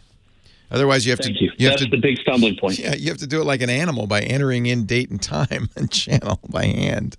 That doesn't seem like a very good idea. It would. So Myth, and there are a number of these, is a free, open source, Linux-based TV operating system. It's not, unfortunately, quite as beautiful, I think, as Microsoft's Windows Media Center, but at least it has a cable guide. It is up to date, and you could easily do that on that machine. It's got to be, that's XP generation probably, yeah? It is, but it has 4 gigs of RAM and a 2+ gigahertz either Core Duo or Core 2 Duo. I can't remember which processor, so it's okay. You could run Linux on it. You don't really want to run it. You don't really want to connect it to the internet anymore because it's Windows XP, which is not getting its updates anymore. So, other than Hulu or Netflix, I wouldn't use anything else on the internet. So, yeah, I guess that would be safe. Sort of. Actually, there's an interesting question. Obviously, surfing around is right out because you don't know what you're going to get. Checking email is right out. But there are endemic viruses, kind of like, you know how measles has been around for a while. It's actually an apt analogy. If everybody updates their Windows, these viruses have nowhere to act. But if you go on the internet, just plug your XP machine onto the internet, these hacks are floating around. They're in the air, and you don't have to go to a site to get it. They are scanning the internet for open ports. They're looking for Windows XP machines, and they can, in theory, infect you passively. So, wow. Yeah, so it's kind of like the measles. It's like you're on the internet with an uninoculated machine, and you're just taking your chances. Thank you. Yeah. Now you're probably behind a router, which means is rejecting most of this. Certainly, the worst thing you could do is just put it on the internet without a router. But I presume you're behind a router. Absolutely. Yeah. Yes. So I think in all likelihood, that router is filtering out anything bad. Nevertheless, just to understand, there are some risks with using an XP machine, even passive risks. I think a good idea to put Linux on it and put Myth on it. I think that's a very good idea. Cool. Yeah. Well, I'm thrilled to say hello to you, and I love seeing you. I've been a huge fan since the long days ago, where I still have some VHS tapes of you and Patrick. Oh man, I hope they're on your Windows Media Center. Hey, I kid you not, sir. So, I appreciate that, Mark. Very kind words. Thank you. Have a great day. Yeah, and we talked a lot even in those days about Myth and Kodi. It was at the time called XBMC. These are really nice programs you can install onto a computer. You can get a Linux distribution for Myth, put it on your computer, and it has, you can get a TV guide and all of that stuff. It's up to date. Plex is another very good choice Mike B telling me about. In order to use Plex, you'd have to have a Plex, an operating system that supports Plex, and then install Plex afterwards. The nice thing about Myth is it's all in one distro. I think Plex is kind of the winner these days, so that's probably another good one to look at. And I've never looked. I presume Plex has a Linux. Yeah, it has a Linux installation. So you put the Plex media server on a Linux box. Linux is a free operating system, so you install Plex on top of that. That's probably the best way to go. The nice thing about Plex is there's support for mobile devices and other devices, so it makes it very easy for you to use that as a server in addition to just a standalone DVR sitting in your living room. Ernest, and is it Hello, Ernest. How do you say that? Brawile? Brawley. Oh, Brawley, of course. I'm dyslexic. I'm looking. I can't say. Oh, Brawley. Oh, now I know where you are. All right. Hi, Ernest. Yeah. Me and my son visited you about 3 summers ago. Oh, how nice. We had an awesome time. Thank you, Ernest. Well, I have a strange occurrence every time I go to Disneyland. Yes. My phone. I have a Samsung Note 9, and in certain area. It's around Big Thunder and that area in the back area. Yeah. My phone automatically jumps up 7 hours, and my text messages are all over the place.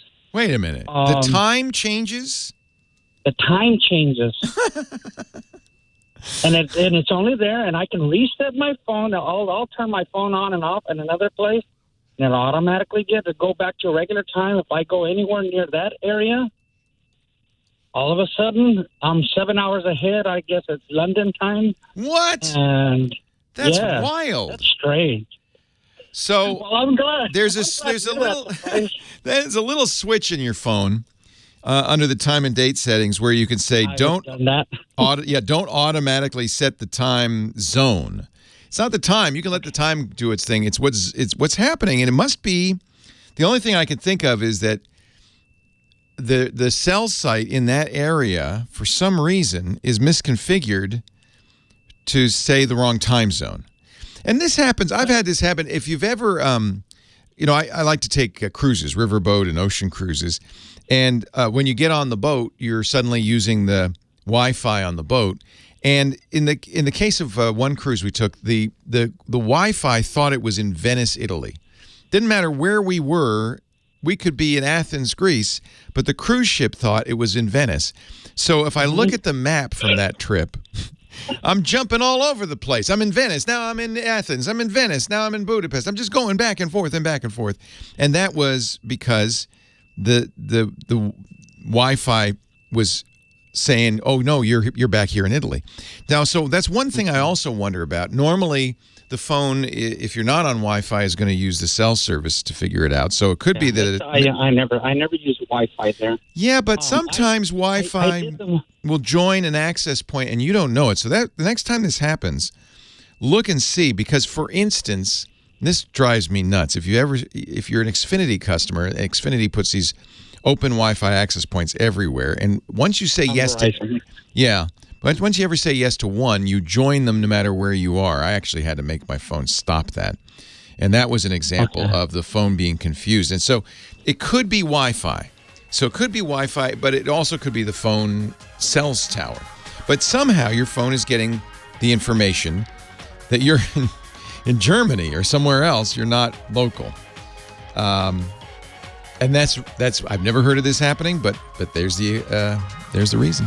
Well, hey, how are you today? Leo Laporte here, the Tech Guy. Hour 3 of the Tech Guy Radio Extravaganza. This is the show where we talk about computers and the internet and home theater. We talk about digital photography. We talk about smartphones, smartwatches, all that jazz. 8888 Ask Leo is the phone number. 888-827-5536. It's toll free from anywhere in the U.S. or Canada. Rick in Thousand Oaks is next. Hi, Rick. Thanks for hanging on. Hey, thanks. Thanks for taking my call, Leo. My pleasure. Okay. I have a simple question. It's about Wi-Fi radiation, and we hear all kinds of bad effects. Stay away. The latest one I read was stay at least 15 feet away from it. Well, it's in my bed. It's in my bedroom, and I can't do that. That's nuts. But No. I went online, and I was looking for a shield. No, you don't need a shield. Wi-Fi is not dangerous, period. End of sentence.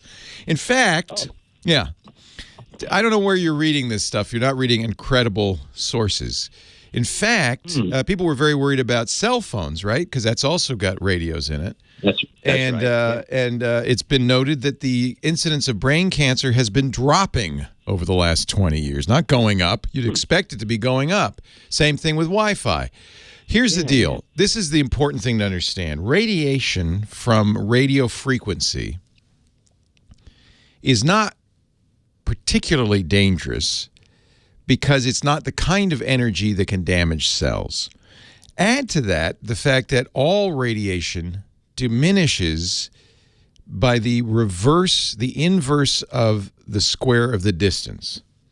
So let's say that you're getting 1 watt at 5 feet away, which is actually not true. You're getting a tiny fraction. But when you double the distance to 10 feet, you have the wattage to half a watt. So it's the reverse, the inverse of the square. So the point being, it diminishes. My math is very bad. The point being, it diminishes extremely rapidly with distance. So in effect, if you're 2 feet away, it's 1/4. If you're 4 feet away, it's 1/16. If you're 8 feet away, it's what is 16 squared? Do the math. You get the idea? It's 260 something, right? It reduces by huge amounts with every increment of distance.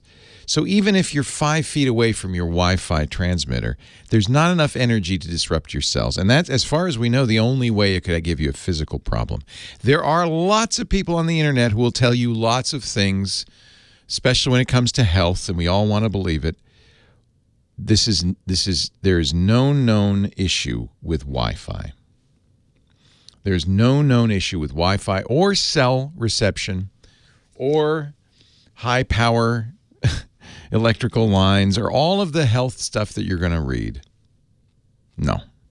And the reason that I feel confident saying this, it's hard to prove the negative. This is the issue and the reason that you can get so many scammers online selling stupid things like cell phone shields and Wi-Fi shields. These are scams.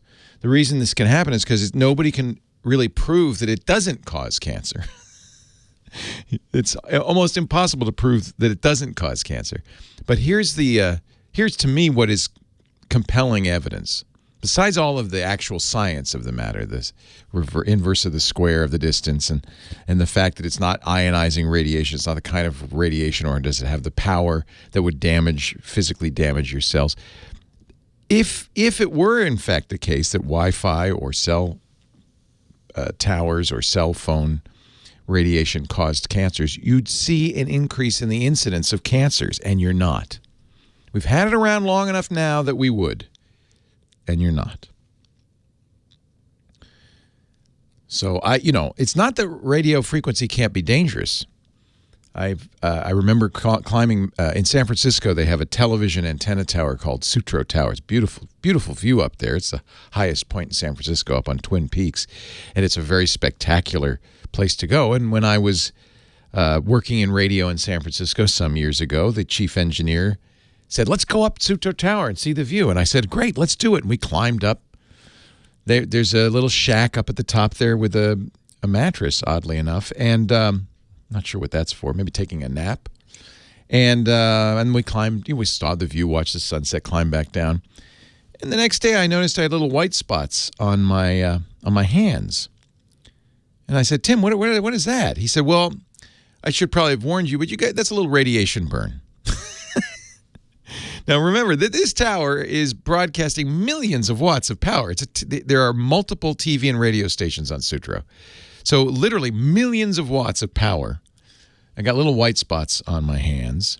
Dead skin, I guess. This was 25 years ago. I still don't have cancer. That's the good news. In the years subsequent to that, they started to make a requirement that if you did go up into Sutro Tower, you wear a metal mesh bunny suit to protect yourself. So I wouldn't go climbing radio towers if they're on, or TV towers if they're on, especially if there's multiple TV and radio signals up there. That's a lot of wattage, but that's hugely more wattage than is coming off your Wi-Fi transmitter. And I was on top of it. I was holding the metal. That is not advised. Don't worry about your Wi-Fi. Honestly, do not worry about your Wi-Fi. You're going to read, there's going to always be reports in the mainstream media and the not so mainstream media about the dangers of this. But I can tell you, it is not. It is not. There's a guy who lives in our little town who comes and visits the studio, even though it's laden with Wi-Fi. By the way, we have lots of Wi-Fi in our building, as you might imagine. And he tells me, he says, I'm trying to get Wi-Fi taken out of the schools because it's so dangerous to the kids. You know what's dangerous to the kids? Not learning about the internet. That's what's dangerous to the kids. Ignorance. So don't worry. You don't need a shield. You don't. Riverside, California, Jack. Hi, Jack. Leo Laporte, the tech guy. Hi, Leo. How are you? Been listening to you since the days of Screensaver. Thank you. Welcome. I have a situation with the Epson printer. It won't scan from the control panel. Talk to Epson. They're at the end of their rope. I've opened all the ports on my router, turned off everything I can turn off, and it still does that. They got to the point where they say, we can't help you anymore. So you call me. So what you're saying is you go into the little LCD on your Epson printer, and you say, find Wi-Fi. It doesn't find your Wi-Fi. No, it finds the Wi-Fi. I can print wirelessly, but I can't scan from the control panel. What do you mean scan from the control panel? I'm trying to understand what that means. Okay, when I want to scan my documents and I want to scan them on the control panel of the printer, okay, it won't do it. It says it can't find a computer. Oh, it's not a Wi-Fi thing. It's a scanner. So you have on your Epson printer, you have a button that says scan. You can scan documents, and you want to scan it to the computer. It says I can't find it. Exactly. Got it. Epson says they don't know what else to do. Can you do it from the computer? Can you open the printers and open the scanner from the computer and scan? Yes. Huh. You just can't do it from the front of the panel of the printer. Right. And then they said plug in a USB, and it works that way, but then it throws it off. But like I said, Epson says they're at the end of the rope. There's nothing else they can do or know how to do. Huh. So the printer works on Wi-Fi. You can scan using the printer from the computer via Wi-Fi, but you can't go onto the printer itself on the front panel and press the scan button and then have it send the scanned document to the computer. That sounds like that it doesn't even see the computer. It sounds like it's a software issue on the computer, a driver issue on the computer. Now, Epson, I'm sure, has walked you through all that, so I don't know if I have a fix for it. But that would be the first thing I would do, is remove, and carefully remove, the printer driver, the scanner driver. They come together from that computer. And in other words, to me, that's the symptom. If you had a laptop, another device that you could scan to, you might try that and see if that works. If it works on one thing but not the other, then it's the computer. If it doesn't work at all, you got me. Don't know. Sorry, not much help. Leo Laporte, the tech guy, the doo-wop guy. 8888 Ask Leo. The website is techguylabs.com. And if you have compelling evidence that Wi-Fi is dangerous, or you or you have the answer to the question of how do I scan from the printer, you can go to the website. If you can't get through 8888 Ask Leo, you can always go to the website and leave your comments there. There's no charge to use the website. It's free. There's no sign up. The only exception to that is we do ask you to sign in with your Twitter or your Google or your Facebook if you're going to leave comments, and that's really not because I track it and keep track of it at all, but just we want to slow spammers down. You know how they are. So that's the only reason for that, and otherwise completely free and open to use, and that's the point. TechGuyLabs.com. Carmine, Chicago. Hi, Carmine. Hey, Leo. How you doing today? I'm well. How are you? Oh, pretty good. I got an HP Spectre about a year ago, and it came with Windows 10 1803. Yep. And then 1809 came out, and I never got it for months and months. And now 1903 came out, and I'm not getting that either. So Okay. I'm just wondering if there's an issue here, or if I'm getting concerned, or...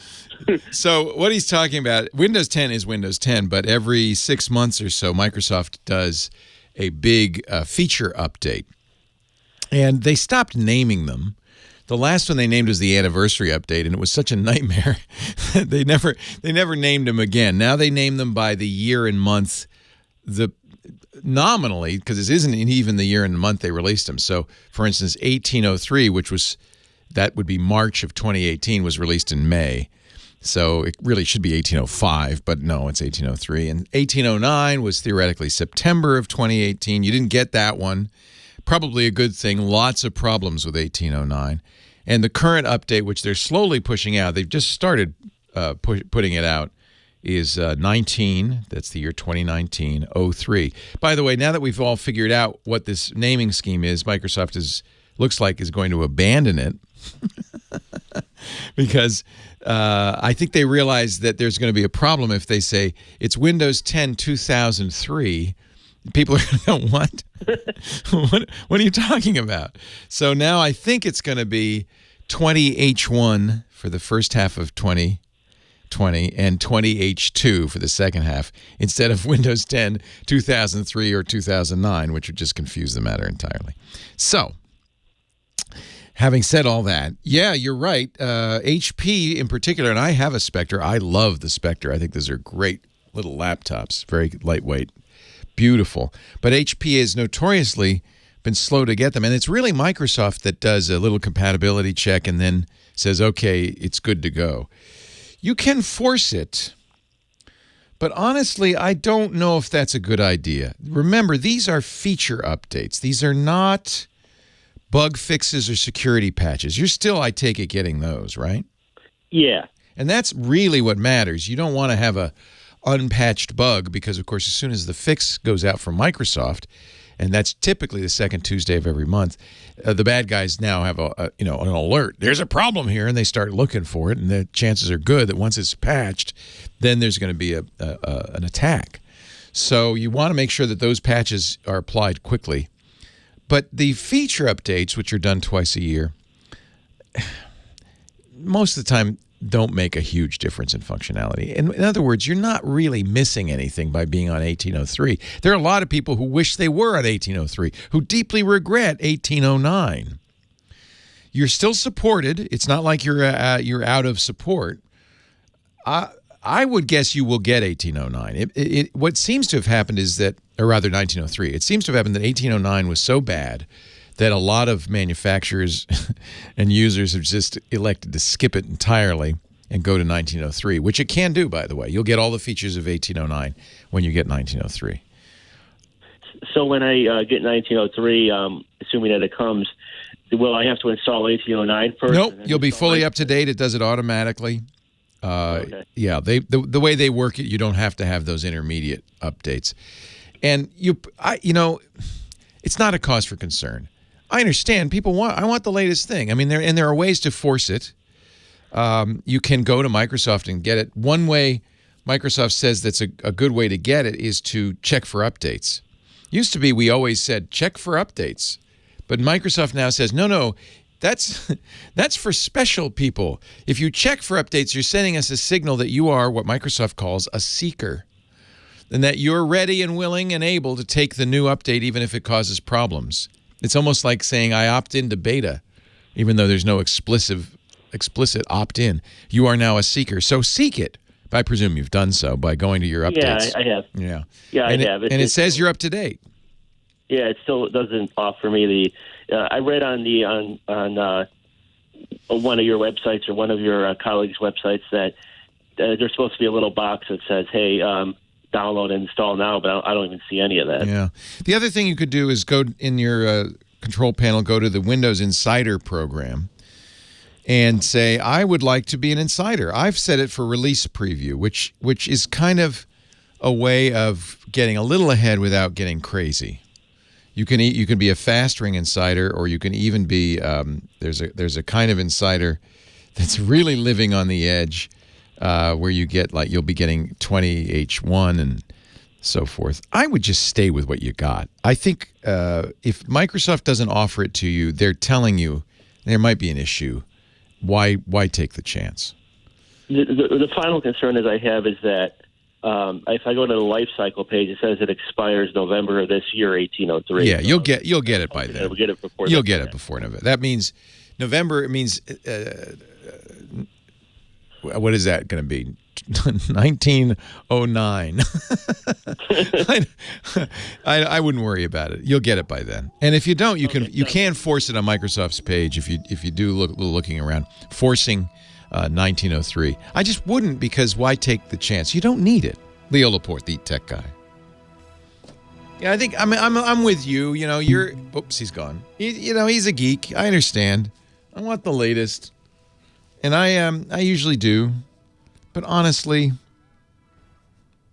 I think it's okay. It's really okay. We hadn't got plans to review the Bolt with a B. We got the electric blue because that's what Michael wanted, and I thought that was quite nice. Yeah, you can download it. I wouldn't. If Microsoft's not offering it to you, there might be a good reason you don't want to run it. I've heard Spectres are slow. That's what Mary Jo has. I love Tesla. I am nervous about getting a new Tesla. I would love a Model 3, but I'm nervous about getting a new Tesla because I'm nervous about the future of the company, to be honest. And there are some issues with Tesla in terms of parts. If you get in an accident, it might be a while before you can, or even if just somebody breaks your window, it might be a while, like months, before you can get it fixed. I've heard all sorts of horror stories. So I think I'm going German, Martin. You'll be happy to hear. I'm not going to replace the Tesla because we bought that Bolt. So we don't need 3 cars. So we'll have... oh, good, Steve. Good. Let us know how you like it. Steve just bought the Fast Photo 680. Yeah, that's exactly what I'm thinking. So right now we have a Bolt, which Lisa's going to drive, and she's going to have me drive her Audi, which is on lease also. That lease runs out a year from Christmas. At that point, I'll be replacing it with an electric vehicle because I don't want to drive a gas vehicle anymore. It's a gas Audi. I want to drive electric. So at that point, I'll probably get an Audi e-tron. Or if I'm feeling flush, a Porsche Taycan. I'm just so nervous about... Yeah, I saw they got the 2.0. In fact, Tesla has been emailing me, bombarding me with email, trying to get me to lease the next Tesla, saying new range. No. I've driven the I-Pace, the Jaguar, electric Jaguar. Wasn't crazy about that. I would love the electric bus, but that won't be out for a while. You don't like the Audi, huh? I love an Audi. I love my old A8, and now I'm driving Lisa's A8, which I love. I'm not particularly worried about safety in the Tesla or anything like that. I that doesn't bother me. But I just worry about the company's long-term future. So, and I'm not in the market anyway, since we already bought a new car. We got the Bolt. I'm going to, and Lisa got that so that her son can inherit it when he's ready to move out. So I'm just going to wait until a year from Christmas when I'll have a lot of choices, and maybe then I'll get a Model 3. That's that would be the Tesla I'd get. I don't know. Oh, Leo Laporte, the tech guy. 8888 Ask Leo, the phone number. Don in Omaha, Nebraska. Hey, Don. Hey, how are you doing, Leo? I'm well. How are you? I'm good. I'm trying to figure out the YubiKey. I want to get something that is protection against phishing and other kinds of hacks. I know I need to get two, but I don't know if I can get one kind and mix it and match it with another kind, or which one I should get. This is a great question. This is kind of two-factor authentication 202. So 101, the basic on two-factor is that we all use passwords to log into apps and accounts and websites. That's something you know, something you have in your head. But a really good idea to secure your sites is to use a second factor. Not something you know, you're already using that with a password, but either something you own, something you have, or something you are, biometrics, your fingerprint or your eyeballs. So a lot of people choose something you own. That could be your smartphone. You could put an authenticator on your smartphone when you try to log into your Google account with your password. It says, okay, fine, that's the password, but you need to give me a 6-digit code from your authenticator. And you open up your phone and you start the authenticator and you give them the 6-digit code. And that's really good. Proof against hackers. That code changes every 30 seconds. And a hacker, even if they get your password, can't really get into your account without that authenticator.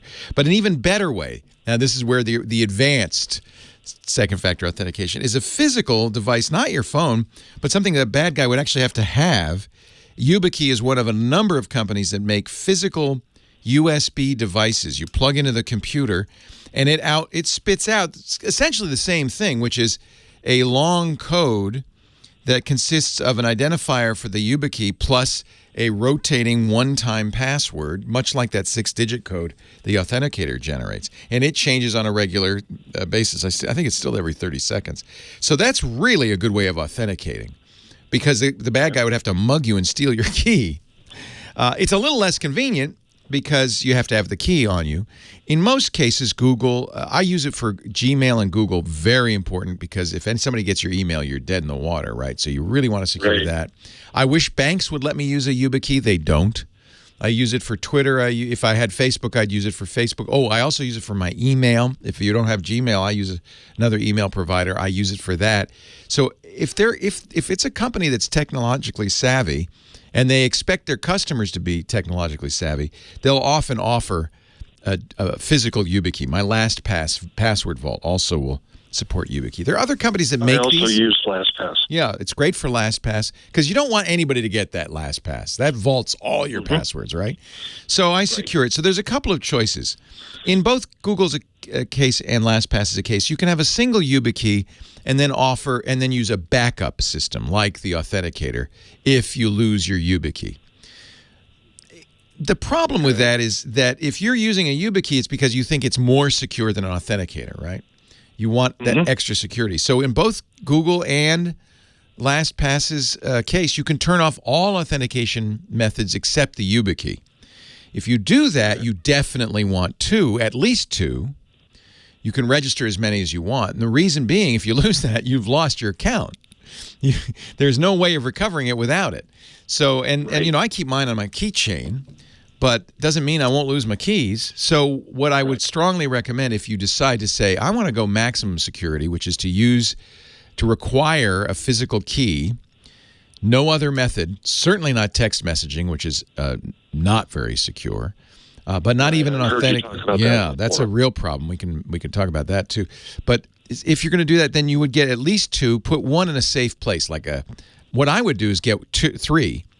One on your keychain that you're going to use day in, day out. One in your desk drawer at home or at work, so that if worst case scenario you lose your keys, you at least can get enough. If you can get in, you can add a new key, right? So you want to have one that works. And if you really want to be safe, maybe one in a bank safe deposit box or something like that, just in case. Oh, good idea. Yeah, just in case. Or one at work and one at home. The idea being, it's got to be somewhere secure because you don't want anybody to access to it. But you also have a fail-safe in case you lose your key. Sure. I love the idea of this. YubiKey is not the only company that makes these. Google sells their Titan security keys, they sell two of them. There are some concerns about Bluetooth or NFC. For instance, using these on the iPhone has until recently been problematic because the iPhone won't let you put a security key into the Lightning port and authenticate in many cases. And for a long time, they didn't support NFC. Some YubiKeys have, like the YubiKey 4 or I think the Neo have NFC. That means you put the key, instead of plugging it into the USB port, you put the key next to the phone. And now LastPass on the iPhone will support that, so that's a good solution if you have an iPhone. I have a Galaxy S9 Note. Yeah, that's a beauty because all the Samsung phones which use Type-C connectors. I bought the newer YubiKey, the 5C, that has a Type-C connector. So it's tiny. Okay. It fits on. I love it because it fits on my keychain. It's really, really small, and it has a Type-C connector, which makes it very easy. It's very portable, and anything with Type-C I can use. And I also carry an adapter if I need to make it a Type-A adapter. So this is a good solution. If I buy a YubiKey 5. Does it matter if I buy a C? Yeah, that's just no. They're all the same functionalities, just whatever the connector is. I bought the C because it's smaller. It's considerably smaller. You can always get a C to A adapter, but every computer I have and all my phones now have Type-C connectors. So this really works, and it works with the Samsung very nicely. You plug it in, and the Samsung will go, "Oh, there's your key." This is the most secure way, in my opinion. The only thing that might be more secure is, iris detection. In fact, there are places, high security facilities and so forth, that will require more than two-factor. They'll use password, a key, and then do iris or fingerprint. That's ultimate security. I'm sure if you had to get into Fort Meade, the NSA's headquarters in Virginia, you'd probably have to use a few other factors. If not, we've got a whole set of new problems. I just think the real threat, and there's a great story recently by a guy named Matthew Miller. He's a really good tech writer. He had he got hijacked, and they didn't get his password. They hijacked his SMS, his phone. They got the phone company to send them the SIM card. They got into all his accounts. He hasn't gotten them back as of yet. It's disaster. Because once they get into sounds like social engineering.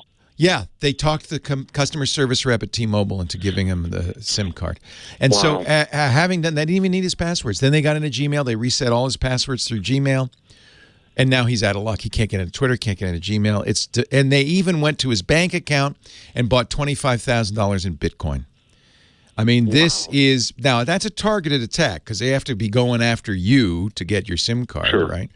But nevertheless, there's a trade-off between convenience and security. I think YubiKey or something like it is a really relatively convenient and highly secure way to secure your most important accounts, in particular your email, your Google, and your password manager. Those three things it would be devastating to lose control of. So yes, go for it. You're going to love it. And they're not expensive. No, they're not. I was looking at them online. They're definitely worth the investment. Yeah, YubiKo, YubiKo is the company. You can buy them on Amazon or directly from YubiKo. They're called YubiKeys. They confuse it a little bit by having a variety of different ones. The easiest thing to remember is get the blue one. Got it. I have the 5C, which personally I like. It's not blue, but if you're new to all of this, get the blue one. And get two of them. I think you're exactly right, just in case you lose one. I will. Yeah. Leo, as always, you're awesome. I really appreciate your help, Thanks, sir. Don. A great question. I'm really glad I could talk about this. This is a vital subject for everybody. And unfortunately, a lot of banks still allow SMS authentication. That's better than none. Two-factor of any kind is better than one, but it's still not perfect. Leo Laporte, the tech guy.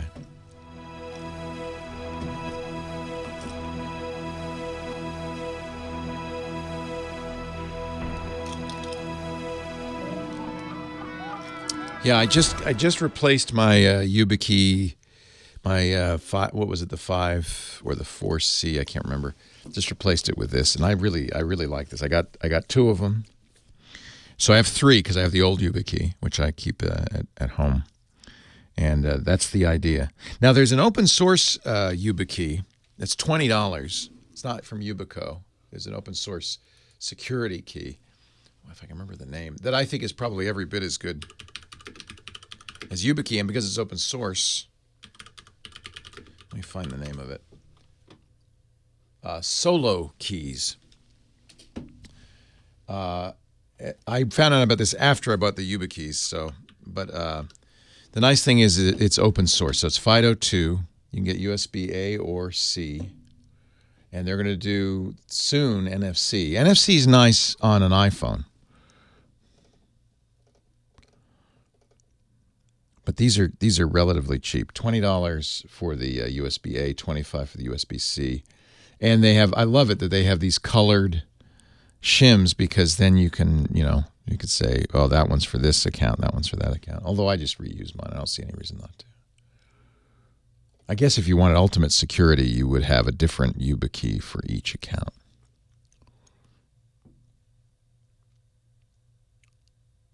Oh, it looks like, is this the NFC? Oh, yeah, they are offering the NFC now. Nice. I should probably get these.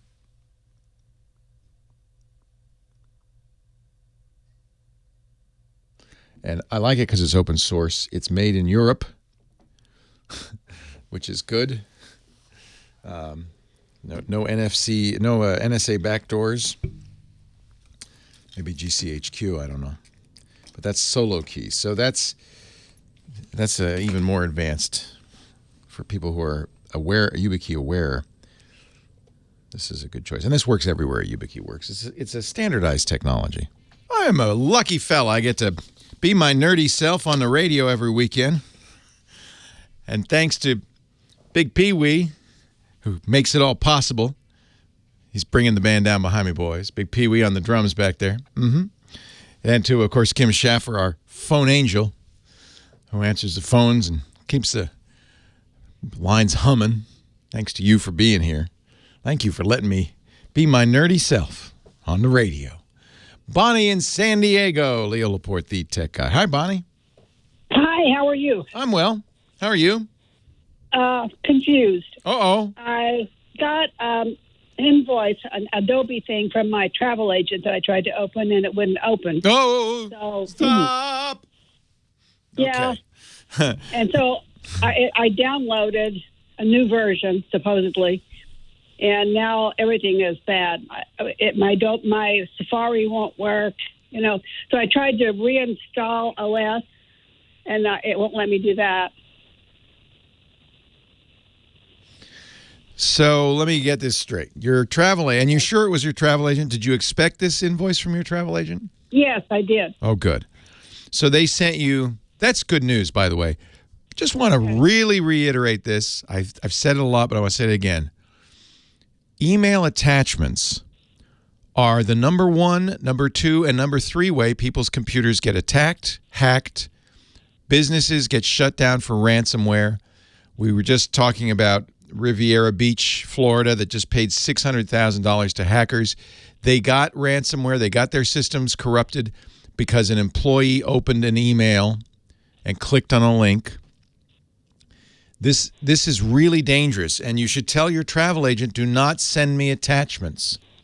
Okay. That is a dangerous thing to do. Now, if you expect it, and your travel agent said, I'm going to send you an invoice, and in every respect it looks okay, it's probably okay. But what people do all the time is, and you probably see this in your email, I know you do all the time, is they send attachments saying, hey, open this. And you open it, and it's not what you think it is. It's something else. It's a malware. It infects your computer. I'm hoping that that's not what happened.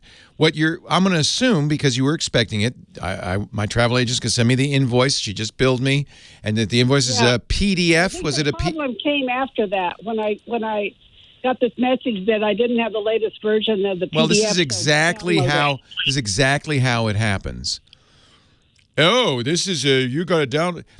See, what bad guys need to do to attack you is to get you to run a program. They're not going to get you to run a program that says the Hack Me program. They're going to send you a note from somebody you know saying, hey, open this spreadsheet. Or I got a video of you from the party that's amazing. You got to open this. And you go, wait a minute, you click it and it says, oh, you need the latest version of Adobe Flash to run this. Or you need, and you go, okay, download it.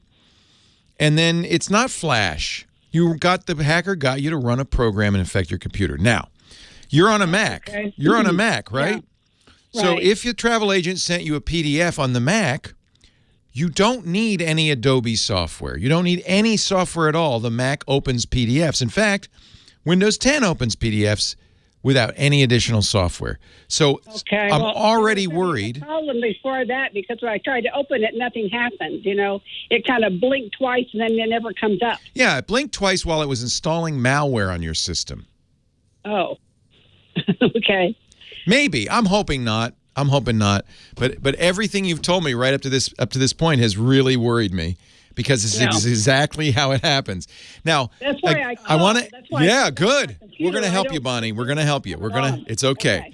So, but this is as much for everybody else who's listening as you, because I really want people to hear this and go, okay, next time you get that thing, and then don't open it. Do not open. Send to the travel agent. Say, hey, could you paste it in, or could you send it to Dropbox or something? But don't send me an attachment. Email attachments are the kiss of death. No one should be opening those. Okay. Second level of oh no is you double clicked it and nothing happened. You're on a Mac. If it's a PDF, it should just open. It should open in preview, no problem. You don't need any Adobe software. That's bad. Third problem, did it tell you to download software, or did you say, no, I need to go get this? No, it told me to download. Oh, of course it did, because if you're a hacker, that's step 2 is to get the person to download your bad software and run it. So it said, oh, I can't open this. Get this software. Did it have a link in that announcement, that little pop-up? Or did it say, go to adobe.com and get the software? I think it must have had a link. I think it must have. I think it must have.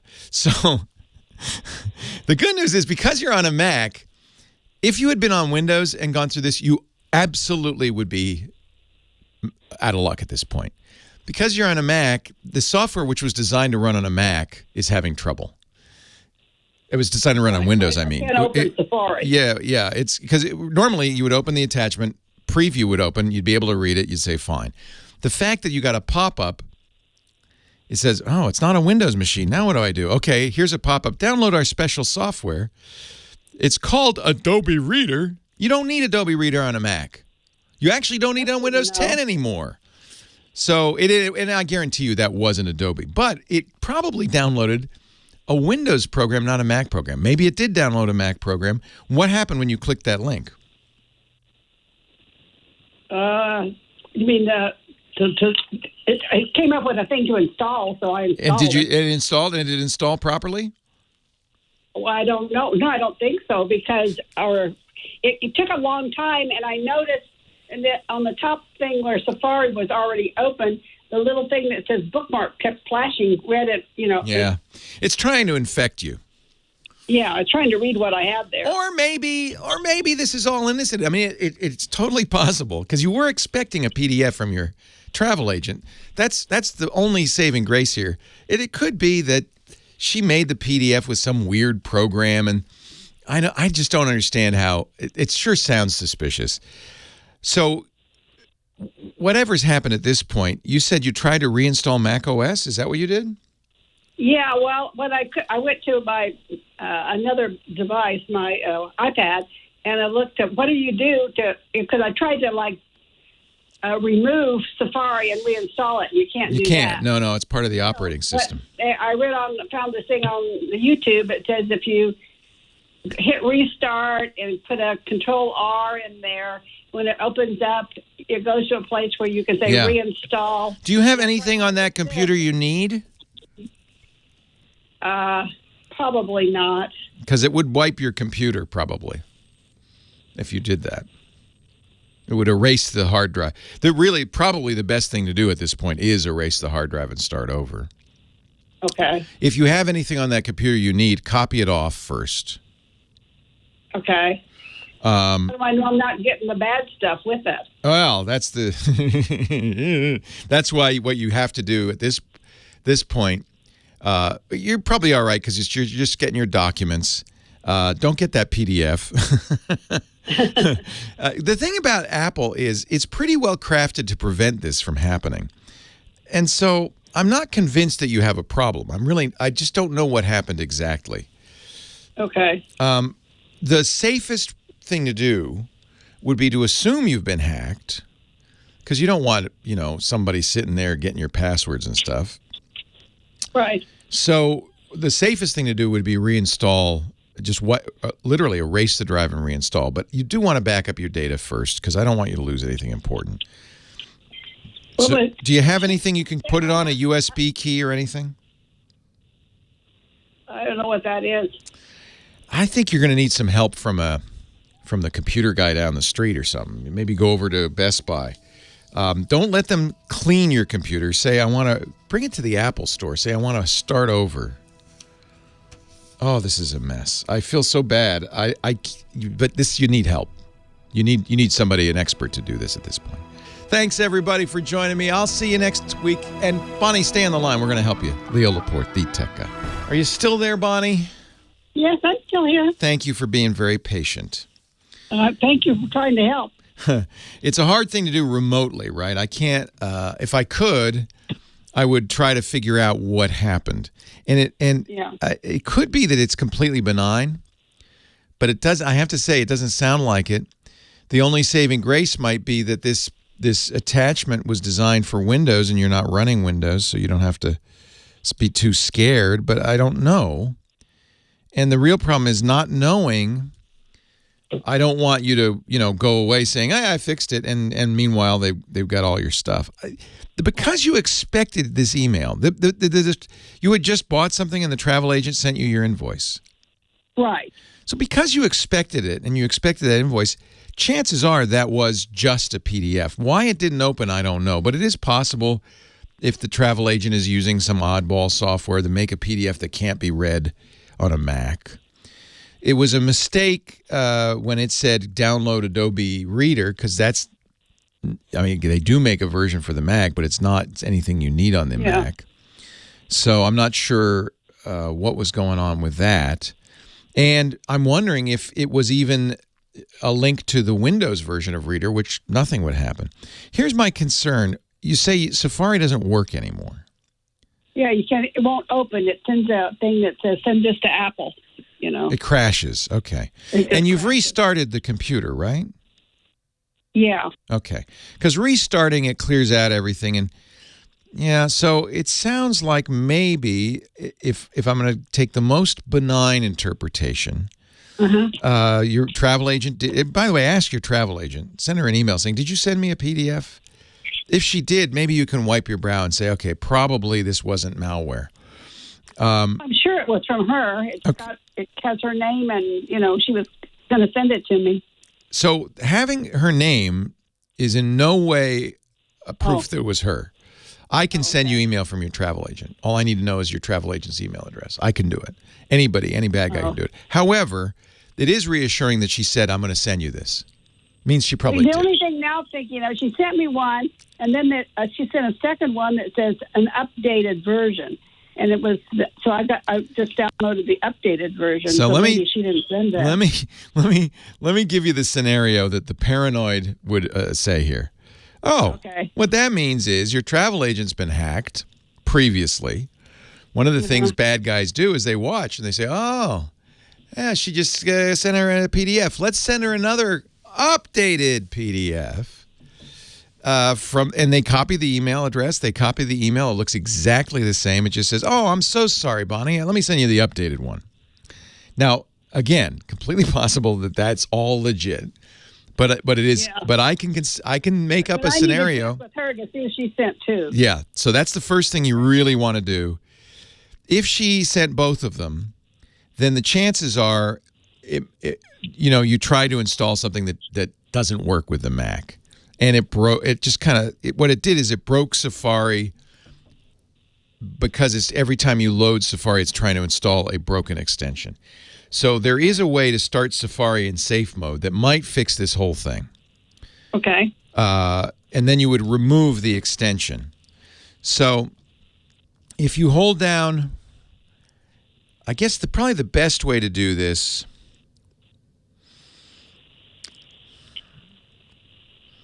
is to restart the Mac, holding down the shift key the whole time. So you Just the shift key? Yeah, you can restart your Mac, right? Yeah. So I'm trying it now. yeah, and hold down the shift key as it's starting up. That'll put your Mac into what we call safe mode. Oh, I hear the magic sound. Hold that shift key now. Okay. And keep holding it. And what it's going to... I've got a little thing that's going across the bottom now. Yeah, it's starting up in safe mode. That's good. Keep the shift down? Yeah, so that'll keep anything malicious or broken from starting up. Okay. So it's just going to be a vanilla operating system. And then the next step, once it gets booted up and you log in, will be to start Safari and see if it starts up. Okay.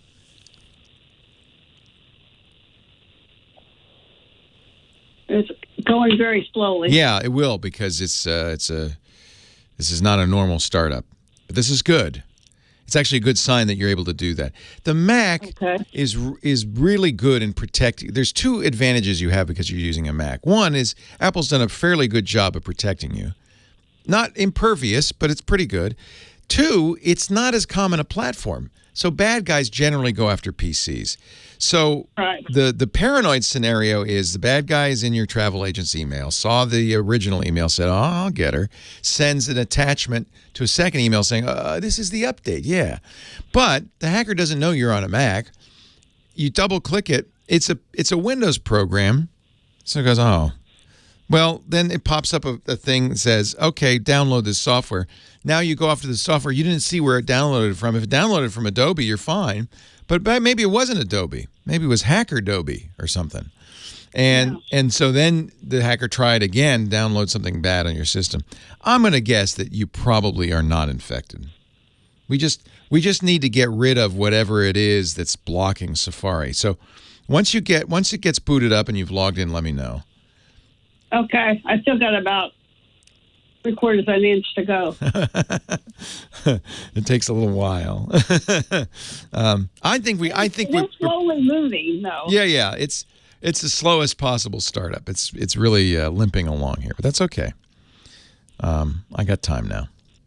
You're fantastic. Well, I've been listening to you on the radio forever and ever, and it was so funny because this just happened, and I had to run mail something, and you came on the air, and I said, oh, that's what I should do. I should call him. Thank goodness you did. My mother was looking after me from up above. Oh, hi, Ma. So, failing being able to fix this, you're going to the problem is it's hard to know who you can trust out there. You can go to Best Buy and the Geek Squad, and some of those guys are great. And some of those guys just started yesterday and don't know anything. And so it's really hit or miss the kind of help you'd get. If you knew somebody, if you had a friend who was a real computer guru, maybe, but even they make mistakes, especially if it's a Windows guy and he doesn't really know. So the worst thing that can happen, I've seen this happen, it happens a lot, is you bring it to somebody like Best Buy and they say, yeah, I can fix that, $150. They, quote, clean your system. But they didn't really get rid of anything, and they just got it to the point where it could operate. And you still have stuff on there, and that would be bad. So we're going to see if we can get you to a state where we're pretty sure that this is not. Yeah, unfortunately, I don't have any friends. I'm 80 years old, so I don't have too many friends that know that I'm the one they all call to for. You're the wizard because you listen to the tech guy. Nice. Well, we'll see what we can do here. If we can get it started up in safe mode, I'm guessing we'll be able to get Safari running. You're right. You can't reinstall Safari. It's so deep in the operating system. But what we're going to try to do is if we can get Safari started, we're going to look into the extensions, because it's my guess that what happened is it tried to install something into Safari, and every time Safari starts up, it's choking, saying, what is this? It's crashing. And if that's the case and we can get that thing removed, I think you'll be fine. But you'll have learned a valuable lesson, which is... Don't ever open an attachment. Yes. Always, if your travel agent sends you something, call and say, hey, did you send me this? And make sure that she sent you both emails. I think that's going to be your next assignment. One, yeah. Yeah. Then the other one, the time I got home, there were two there, and the second one said updated, and she's a little spacey, so, Oh, that happens all the time to me, too. My travel agent will do that all the time. So let's hope that's the case. Yeah. But I think I need to let her know that she may be infected. Well, if she only sent you one email and she's really sure, no, I didn't send two, then she is. And it could be that she's infected. It could be somebody's gotten into her email and is reading her email. And, again, I don't want to make people paranoid, but this is a scenario. I'm a bad guy in Bulgaria, and I figured out how to get the password to your travel agent's email. Now, I could try to attack your travel agent, or I could say, well, here's an opportunity. I'm just going to continue to log in, read her email, and when I see something like this, I'm going to send an updated email with a malicious attachment. And that's going to pay off better than me trying to just, take advantage of the travel agent. I'm going to be able to take advantage of all her customers. So that's the scenario. I'm being very paranoid, as you can tell, Bonnie. So I still keep this down on shift? No, you can let go of shift now. Okay, maybe it'll go faster if I let go. Where are you going? Maui. Oh, I love Maui. I'm taking my whole family to Maui to celebrate my 80th birthday. Oh, aren't you great? How you got grandkids? 3. They're teenagers. Oh, fun. And they're all excited about it. Oh, I bet they are. Aren't you sweet? We're going to go zip lining, and we're going to go off of the volcano with a... Oh, yeah. You're going to go up there? Oh, that's so much fun. Is it Haleakala? Is that the name of it? Oh, you're going to have so much fun. Are you? And my favorite thing in Maui is, and this is a bit of a trip, but some of the younger people might want to do it, is you got to get a Jeep to take the road to Hana. And Hana is so beautiful. That's what everybody's telling me, but they say we shouldn't take the rental cars that we have. No, you got to get a Jeep. Yeah, we traded in our rental car for a Jeep. And I don't know. It depends on how you like bouncing. You might want to stay back. But if you can go. And the 7 waterfalls are the most beautiful place I've ever been in my life.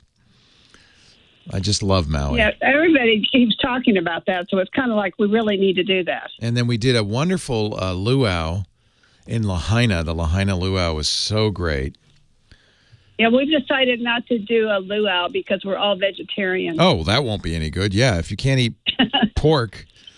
No, although the dancing, I love the Polynesian culture. That's why I like the luau's. It's not the food, which honestly isn't that good, but the old Lahaina luau has beauty. They're in the sunset and they're dancing, and it's just, you feel like, wow, this is beautiful. This is beautiful. Well, you're going to have a great time. What a great grandma. Well, thanks. I'm looking forward to it, That's my fantasy. My fantasy is... My travel agent is being really good to me because I'm spending a lot of money with her. Oh, she loves you. Yeah.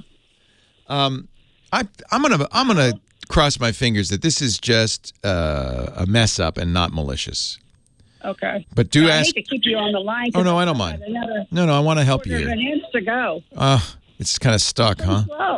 I wonder what it's doing. Yeah, I'm going to guess that this is just an extension that got installed in Safari that's breaking it. Went across. Okay, now I can enter my password.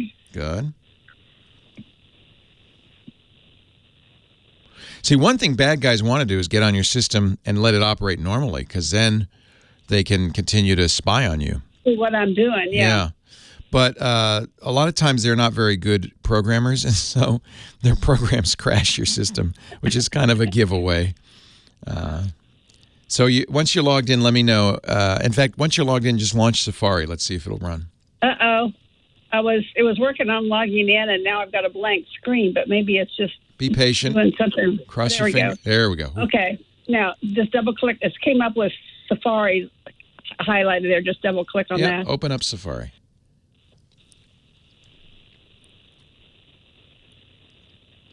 See if it crashes. Okay, only thing that's on my screen is it's like I'm at the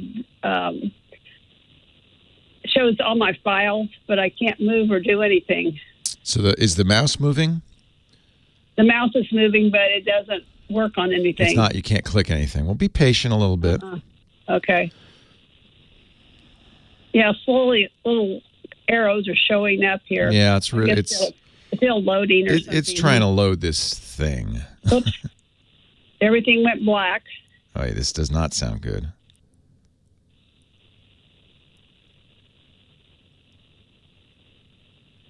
Maybe it's time to buy a new machine. No, that's a lot of money. Well, I know, but this is 5 years old, and I probably should get a new one anyway. What do you do with your computer? Is it just email and surfing and buying stuff and stuff like that? I do a lot of ancestry stuff. Oh, neat. Neat. Oh, okay. Now I got a picture back, but there's like... It might be really slow. like That's loading. okay. Yeah, It might be really loading, yeah. slow. Like I say, I have a degree in computer science. So I used to do a lot of programming. Oh, Bonnie, how cool. I don't anymore. What did you program in, Fortran or COBOL? Or Fortran. Because I work for NASA. You're and the kidding. space station. Yeah. So... now I'm glad I helped you, Bonnie. That's awesome.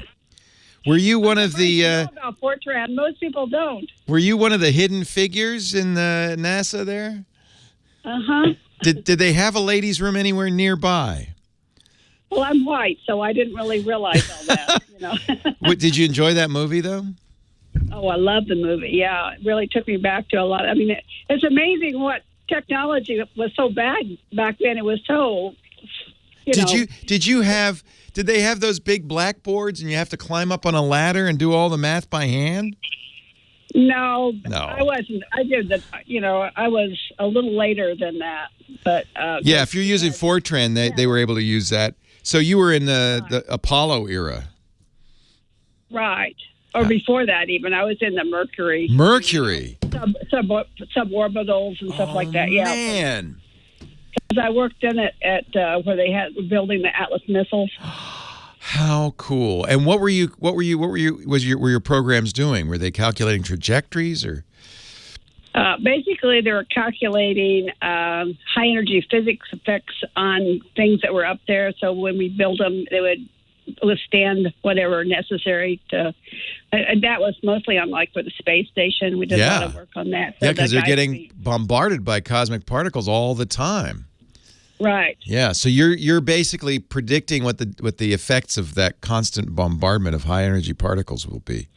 Right, and how thick they need to do the shielding and all that. So I did, 3D models and started using AutoCAD later on and that kind of stuff. Oh, Bonnie, So I'm going to stop talking to you like you're a novice. You're clearly pretty sophisticated. It's just that computers have changed a little bit, right? Yeah, and like I say, I retired 20 years ago, So one computer, I think a Mac is a great choice. I'm a big fan of the Mac. And by the way, there are some pretty good Fortran 77s out there in case you ever want to get back at programming. But really? Yes. I know, isn't that amazing? Surprisingly enough. You should teach the grandkids Fortran. I should do that. Learning C and whatever the thing is for Apple now. That's way beyond. I'm a Lisp guy, which is same era as you. I love Lisp, and that's my programming language of choice. I think it's the greatest thing. But honestly, you might, if this ends up being malware, it might be time to get a Chromebook, which they're not expensive. You can get them as desktops or laptops. And the advantage is they're very, very secure. It's impossible to get malware on them. And if anything bad should happen... It's a Google product, right? Yeah, it's Google. Okay, I'm trying to open Safari now. It's bouncing. Good. Bouncing's good. It's going to bounce many, many times. Well, it stopped bouncing, and I don't see it yet, but... Do you see once you see the Safari menu... that's the time we can celebrate, because if you can see the menu, you can get into preferences and extensions, and we can get rid of the extensions, because I'm suspecting that's what's going on. Okay, I'm not able. Safari, I don't think it's opening. It's bouncing, and then it stops bouncing, and then I hit it again, and it bounces, and it stops bouncing. Yeah, it's crashing. But I'm not getting that. Before, when I tried to open it up, I got that thing that says, Safari quit unexpectedly. Yep. reopen or Nope. send it to? Don't reopen. So now the next thing we can do is do this manually. I was hoping we could get Safari to do it, but we can do it manually. Okay. Does your Finder work? You know, the display of the hard drive contents, the Finder window. Can you see that? I can see that. Yeah. I think. Let's see. You want me to try to get? Yeah. Open a Finder. Click the blue Finder icon. You know, the little half-face Picasso icon up at the top of your dock there, or the left of your dock, and open a Finder window. And then we're going to go do a little digging in the Finder here. Okay. I can't open the Finder window. Oh. So you click it and nothing happens? Is that little circle up there that? The Finder is the little blue and dark blue and light blue guy with a smile icon on your dock. Oh, I don't see that at all. Oh. Oh, down here, down the dock. Okay. Yeah, on the dock on the Click left. on that. Okay. Yeah, click on that. Does a window open for you? Yep. Oh, good. So we're not completely damaged. Now we're going to go into the library. And so in order to get to the library, up at the top on the menu, there's the Finder menu. You'll see a Go menu item. If you click the Go item, now this is a little complicated. Click the Go item, you're going to see a menu, but you have to press the Option key. And you'll notice when you hit the Option key, something changes in the menu. Okay. See the word library appear? Yes. Go down to library and open that up. Okay. So that. they hide that from you because they don't want you to do what I'm about to get you to do. Whoops. Let me try again. You have to know the secret incantation, which is when you got the Go menu open, hit the Option key, and then the library appears.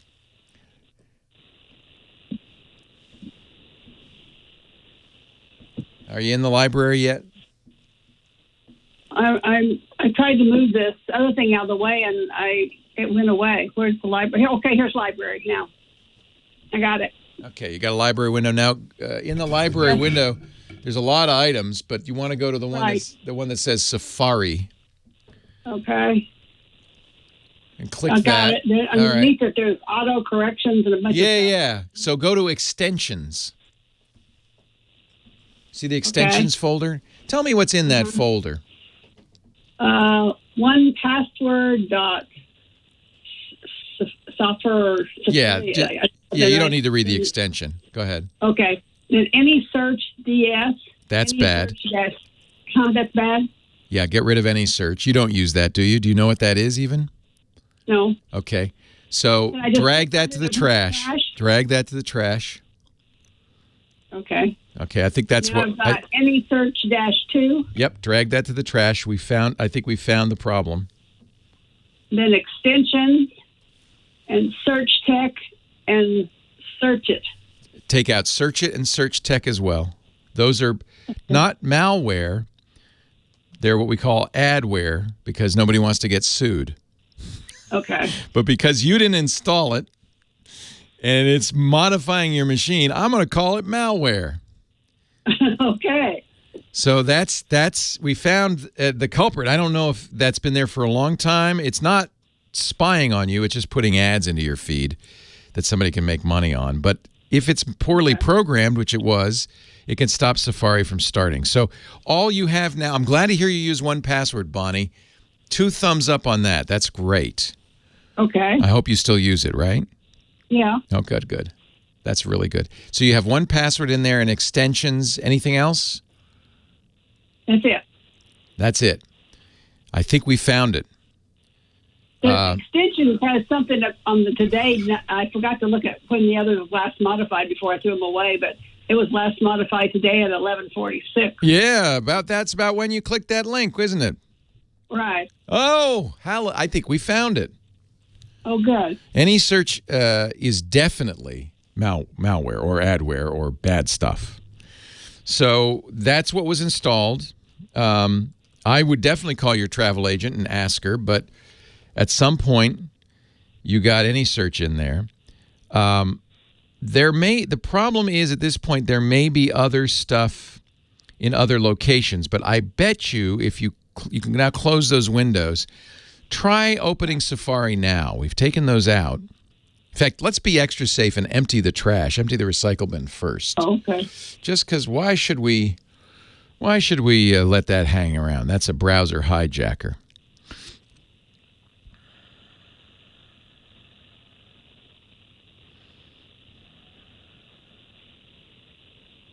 Okay, empty trash. Yep. So. Okay, now try to open Safari. Yeah, just to see if it still crashes. Yes. Did it crash? Yes, it did. Darn it. All right, there may be some other stuff in there. Because any search installs in other places. Usually just getting rid of those extensions would be enough, but I'm not complete. You might want to try, let's reboot the whole machine. Eventually, one thing we can do is go to... yeah, we're still in safe mode, right? Yeah, so let's restart the whole thing just to make sure. Okay. See if it starts up normally and everything. You can go to... there is a program called Malware Bytes. I don't normally recommend, but it is one of the things it does is remove any search. Malware Bytes. MALWAREBYTES, all one word. Okay. And it's available at malwarebytes.com. Only get it from malwarebytes.com. Don't get it anywhere else. Because guess what? Okay. Bad guys, that's a clever thing bad guys do is they name their malware bytes. Clever.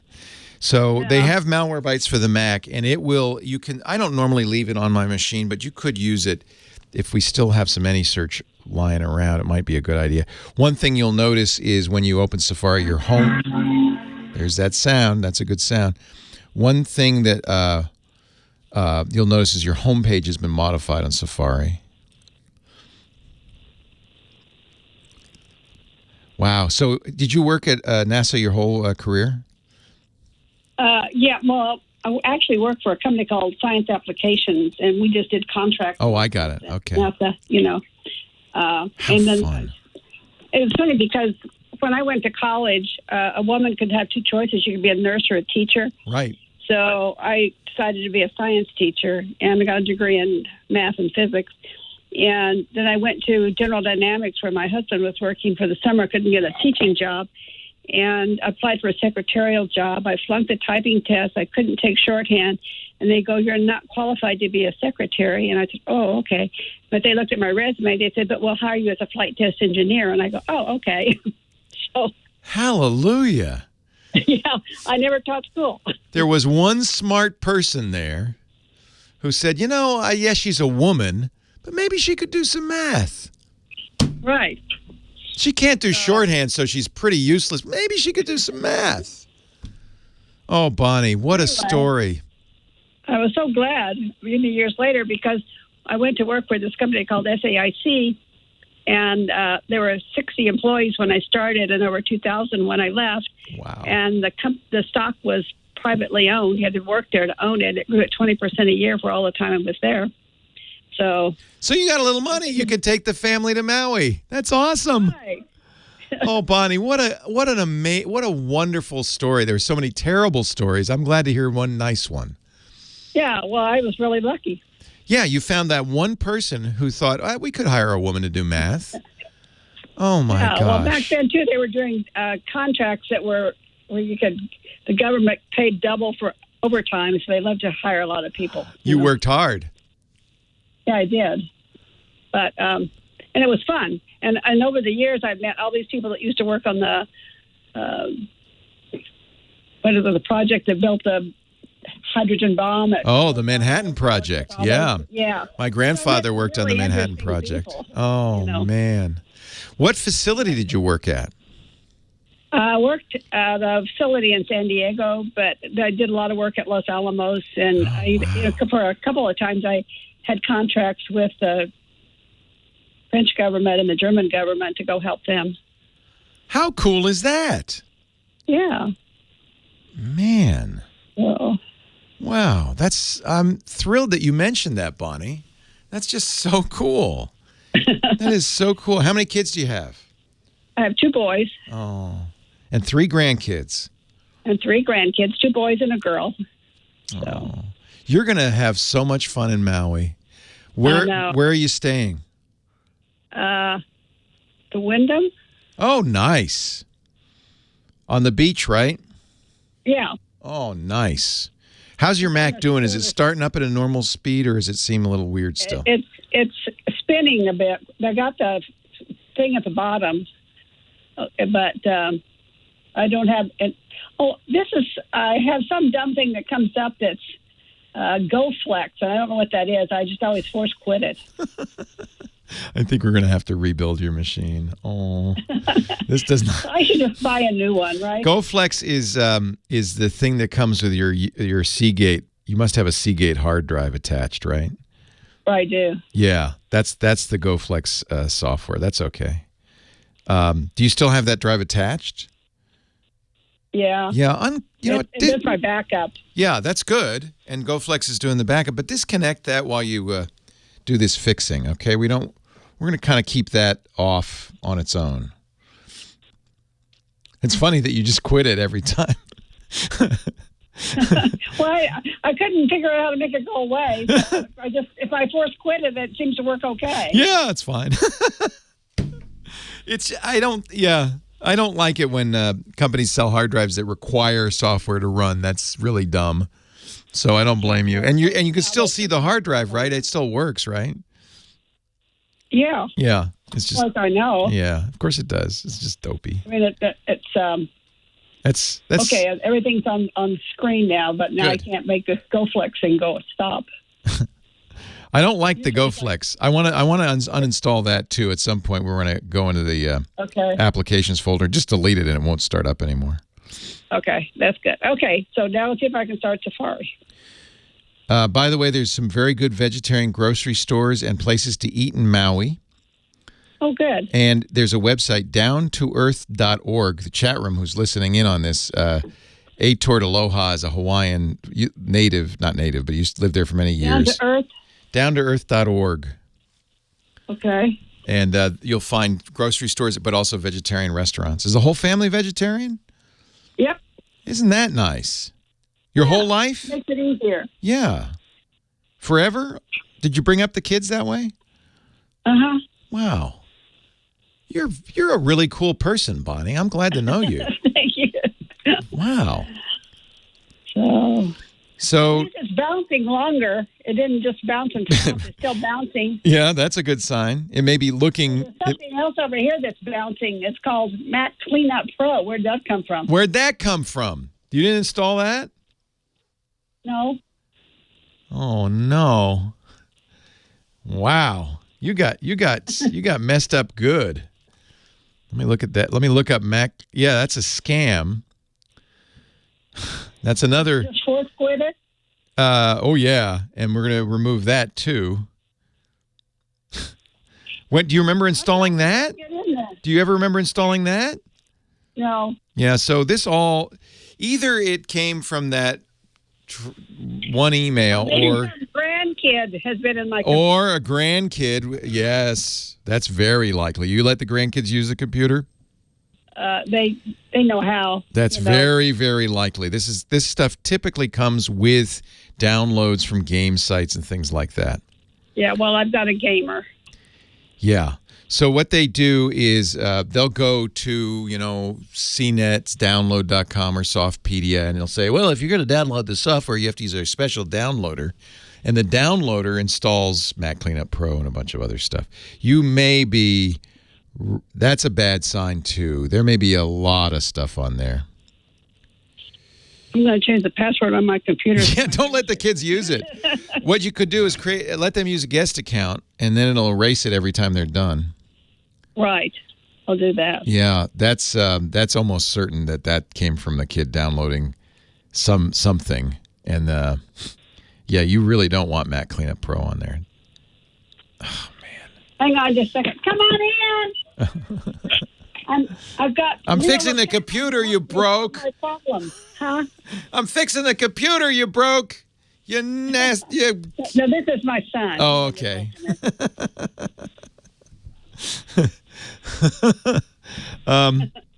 I think that Command R, that repair thing, that might be the right thing to do at this point, because you got a lot of nasty stuff on there, probably from the grandkids. I don't think that one PDF could do it. But so before I do that, do I need to like save pictures and stuff? Yeah, anything on there you want. Okay. Does your son know anything about computers? Does your son know anything about computers? Not much. You're probably more technical than he is. Yeah. But can I go from a backup that I have for a couple of days ago? Yeah. As long as you've been back, I'm glad to hear that you have that Seagate, because that means you are backing up. And that thing probably, see, documents are not generally unsafe. In order to infect your computer, they got to get you to run a program. Now, sometimes documents can pose as programs can pose as documents, but if you're just backing up your photos, you're fine. Back up the don't forget to back up the iPhotos or the Apple Photos file. That's got all your pictures in it.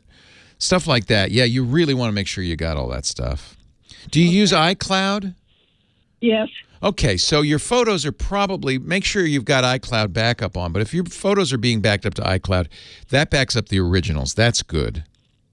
Yeah, and I've got extra space there, so I've got plenty of... Oh, good. All right. Yeah, so maybe open Photos and make sure that iCloud photo drive, I can't remember what it's called, Cloud Photo, whatever it's called, is on. That way you're backing up all those photos to the cloud. That's good. That means they're safe. Try running Safari, just seeing if it runs. I'm just curious at this point. Okay. Did it run? No. It just bounced and bounced? It bounces, and then eventually it stops. Yeah. So we did find auto search, or any search. That's definitely malware. Also, sad to say, so is Mac Cleanup Pro. That's malware. So I'm not going to blame the travel agent. I bet you that was fine. Okay. But maybe not. Certainly ask your travel agent if she sent you a second copy. She needs to know if she's got a That's phone. right. If she did not send, if she says, no, I only sent you the one, then she has to change her email address. There's somebody sitting and watching her email. And then I think you really... I tried to open it again, and it will get the same thing. Yeah. There's a lot of stuff. Now that I see that you have Mac Cleanup Pro, this is definitely the grandkids. Okay. And so the best thing you could do at this point is make sure you've got all your data, and really be careful about that. Okay. Because you don't want to lose any pictures or anything like that. If you've got iCloud... Yeah, because I've got pictures that I took. I mean, I've been using Macs for 20 years, and I've got pictures in iPhoto labs, iPhoto things. Let's not lose any of that. So I can just copy all the libraries off or something. Yeah, put them on that Seagate. I'm so glad you have that, because that means you can at least copy that. Turn on iCloud as well. That's really good. And then really what we want to do is what the chat room calls nuke from orbit. We're gonna erase the hard drive and reinstall the operating system. And Apple makes that fairly easy. That's that Command R thing. And according to the YouTube thing, it said the Command R thing, it only reinstalls the OS, and it doesn't do anything to your files. That's one of the options. But I want you to wipe the drive and start over. Okay. Because it's, as you can see, we've removed some stuff, and we're not even close to getting it working. It's hard to find and root out everything, and there's never a guarantee you've done so. So that Mac cleanup thing, can I just search for that and put it in the trash or something? No. Yeah, see, that's the thing. Yeah, you can keep doing what we've been doing. Uh-huh. But who knows what's on there? Okay. Some of it could be, I mean, yes, it's possible you could clean the whole thing up. But I think at this point we want to go into recovery mode. That's what the Command R is. And reinstall OS 10. You could try that. What that would do is not delete any of your data, move your old operating system into a folder called the old operating system, and put a new one on there. And that'll fix Safari probably, and it might be sufficient. But the funny thing was that when I got that far and I tried it, it came up with a little thing that says Apple needs to verify that you can do this. Right. And then how does Apple verify it? Over the internet. Oh, okay. Just wait a while and Yeah, make sure that your Wi-Fi is set up on it. And what it'll do is it'll say, okay, I have serial number 63494. Does she have the right to install an operating system? And it'll say, yes, she does. This is the one thing that Apple does really well, which is that you can actually put a fresh drive in there, take out the drive, put a new one in there, and install the operating system from the internet. Oh, okay. So that's a really good thing that Apple does. That's why the Chromebook is such a good choice. That'll do that automatically. They have a feature called Power Wash.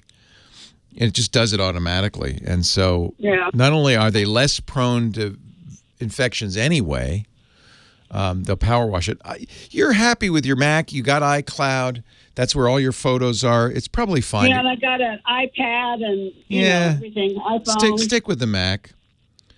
Okay, I think I'm going to try the ARC and just replace it if that doesn't mess up my files. And then that's the first thing to do. See if it fixes it. Right, and if that fixes it, then I'll start saving everything and make sure. And then if it doesn't fix it, then you're going to want to erase the drive. You can go into the disk utilities and erase the drive, and so that's one of the items on the OS 10 utilities is disk utility. You can erase the drive and start, and then reinstall OS 10, and that'll be what we call a clean install, and that won't have any of those bad items there. And then tell the grandkids. Right. No shave ice for you. I'm going to set up a guest thing, and they can go in there. Yeah, give them a guest account. They like to come down. See, they only live 5 houses away. They like to come down because I have Amazon Prime. They like to come buy their stuff on my computer, so I pay for it, and it comes here. Oh, you are such a good grandma. My mom does the same thing. That's how she gets the boys to come over. In fact, I gave her my credit card. I said, set up a DoorDash account, and anytime they want pizza, just order it on me. And then I send her cans of popcorn because they like that. Because that's how she gets the grandkids to visit. When they get to a certain age, right. You got to bribe them. One's going off to NYU College next year. Oh, wow. Aren't you proud? And the other 2 are sophomores. That's awesome. NYU's the most expensive school in the United States. Yeah, I think so. Congratulations. That's where he wanted to go. And it's a great school. What is he going to study?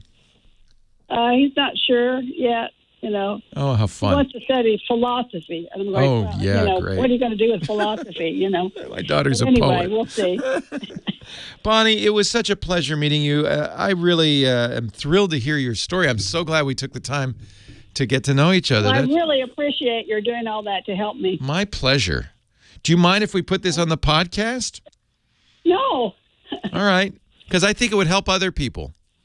Okay, yeah. Well, that's, I thought I was pretty smart about this kind of stuff. You are, obviously. I wasn't. You're smarter than me. You can write Fortran. So I have to look on where I can find some Fortran again. I'm pretty sure you could still get Fortran 77 on the Mac. I'm almost positive of that. Last time I checked, you could. Who knows? I mean, there's amazing. not There's huge. Not really much need for it anymore. No. I could show it to my grandkids. Yeah, they should know this. Yeah. And they still teach Fortran, believe it or not. I don't know why. Make sure you start with column 7, though, right? Right. Oh, it's a pleasure meeting you, Bonnie, and thank you for spending again. some time with me. All right, take care. Bye-bye. Bye. Well, that's it for the Tech Guy Show for today. Thank you so much for being here.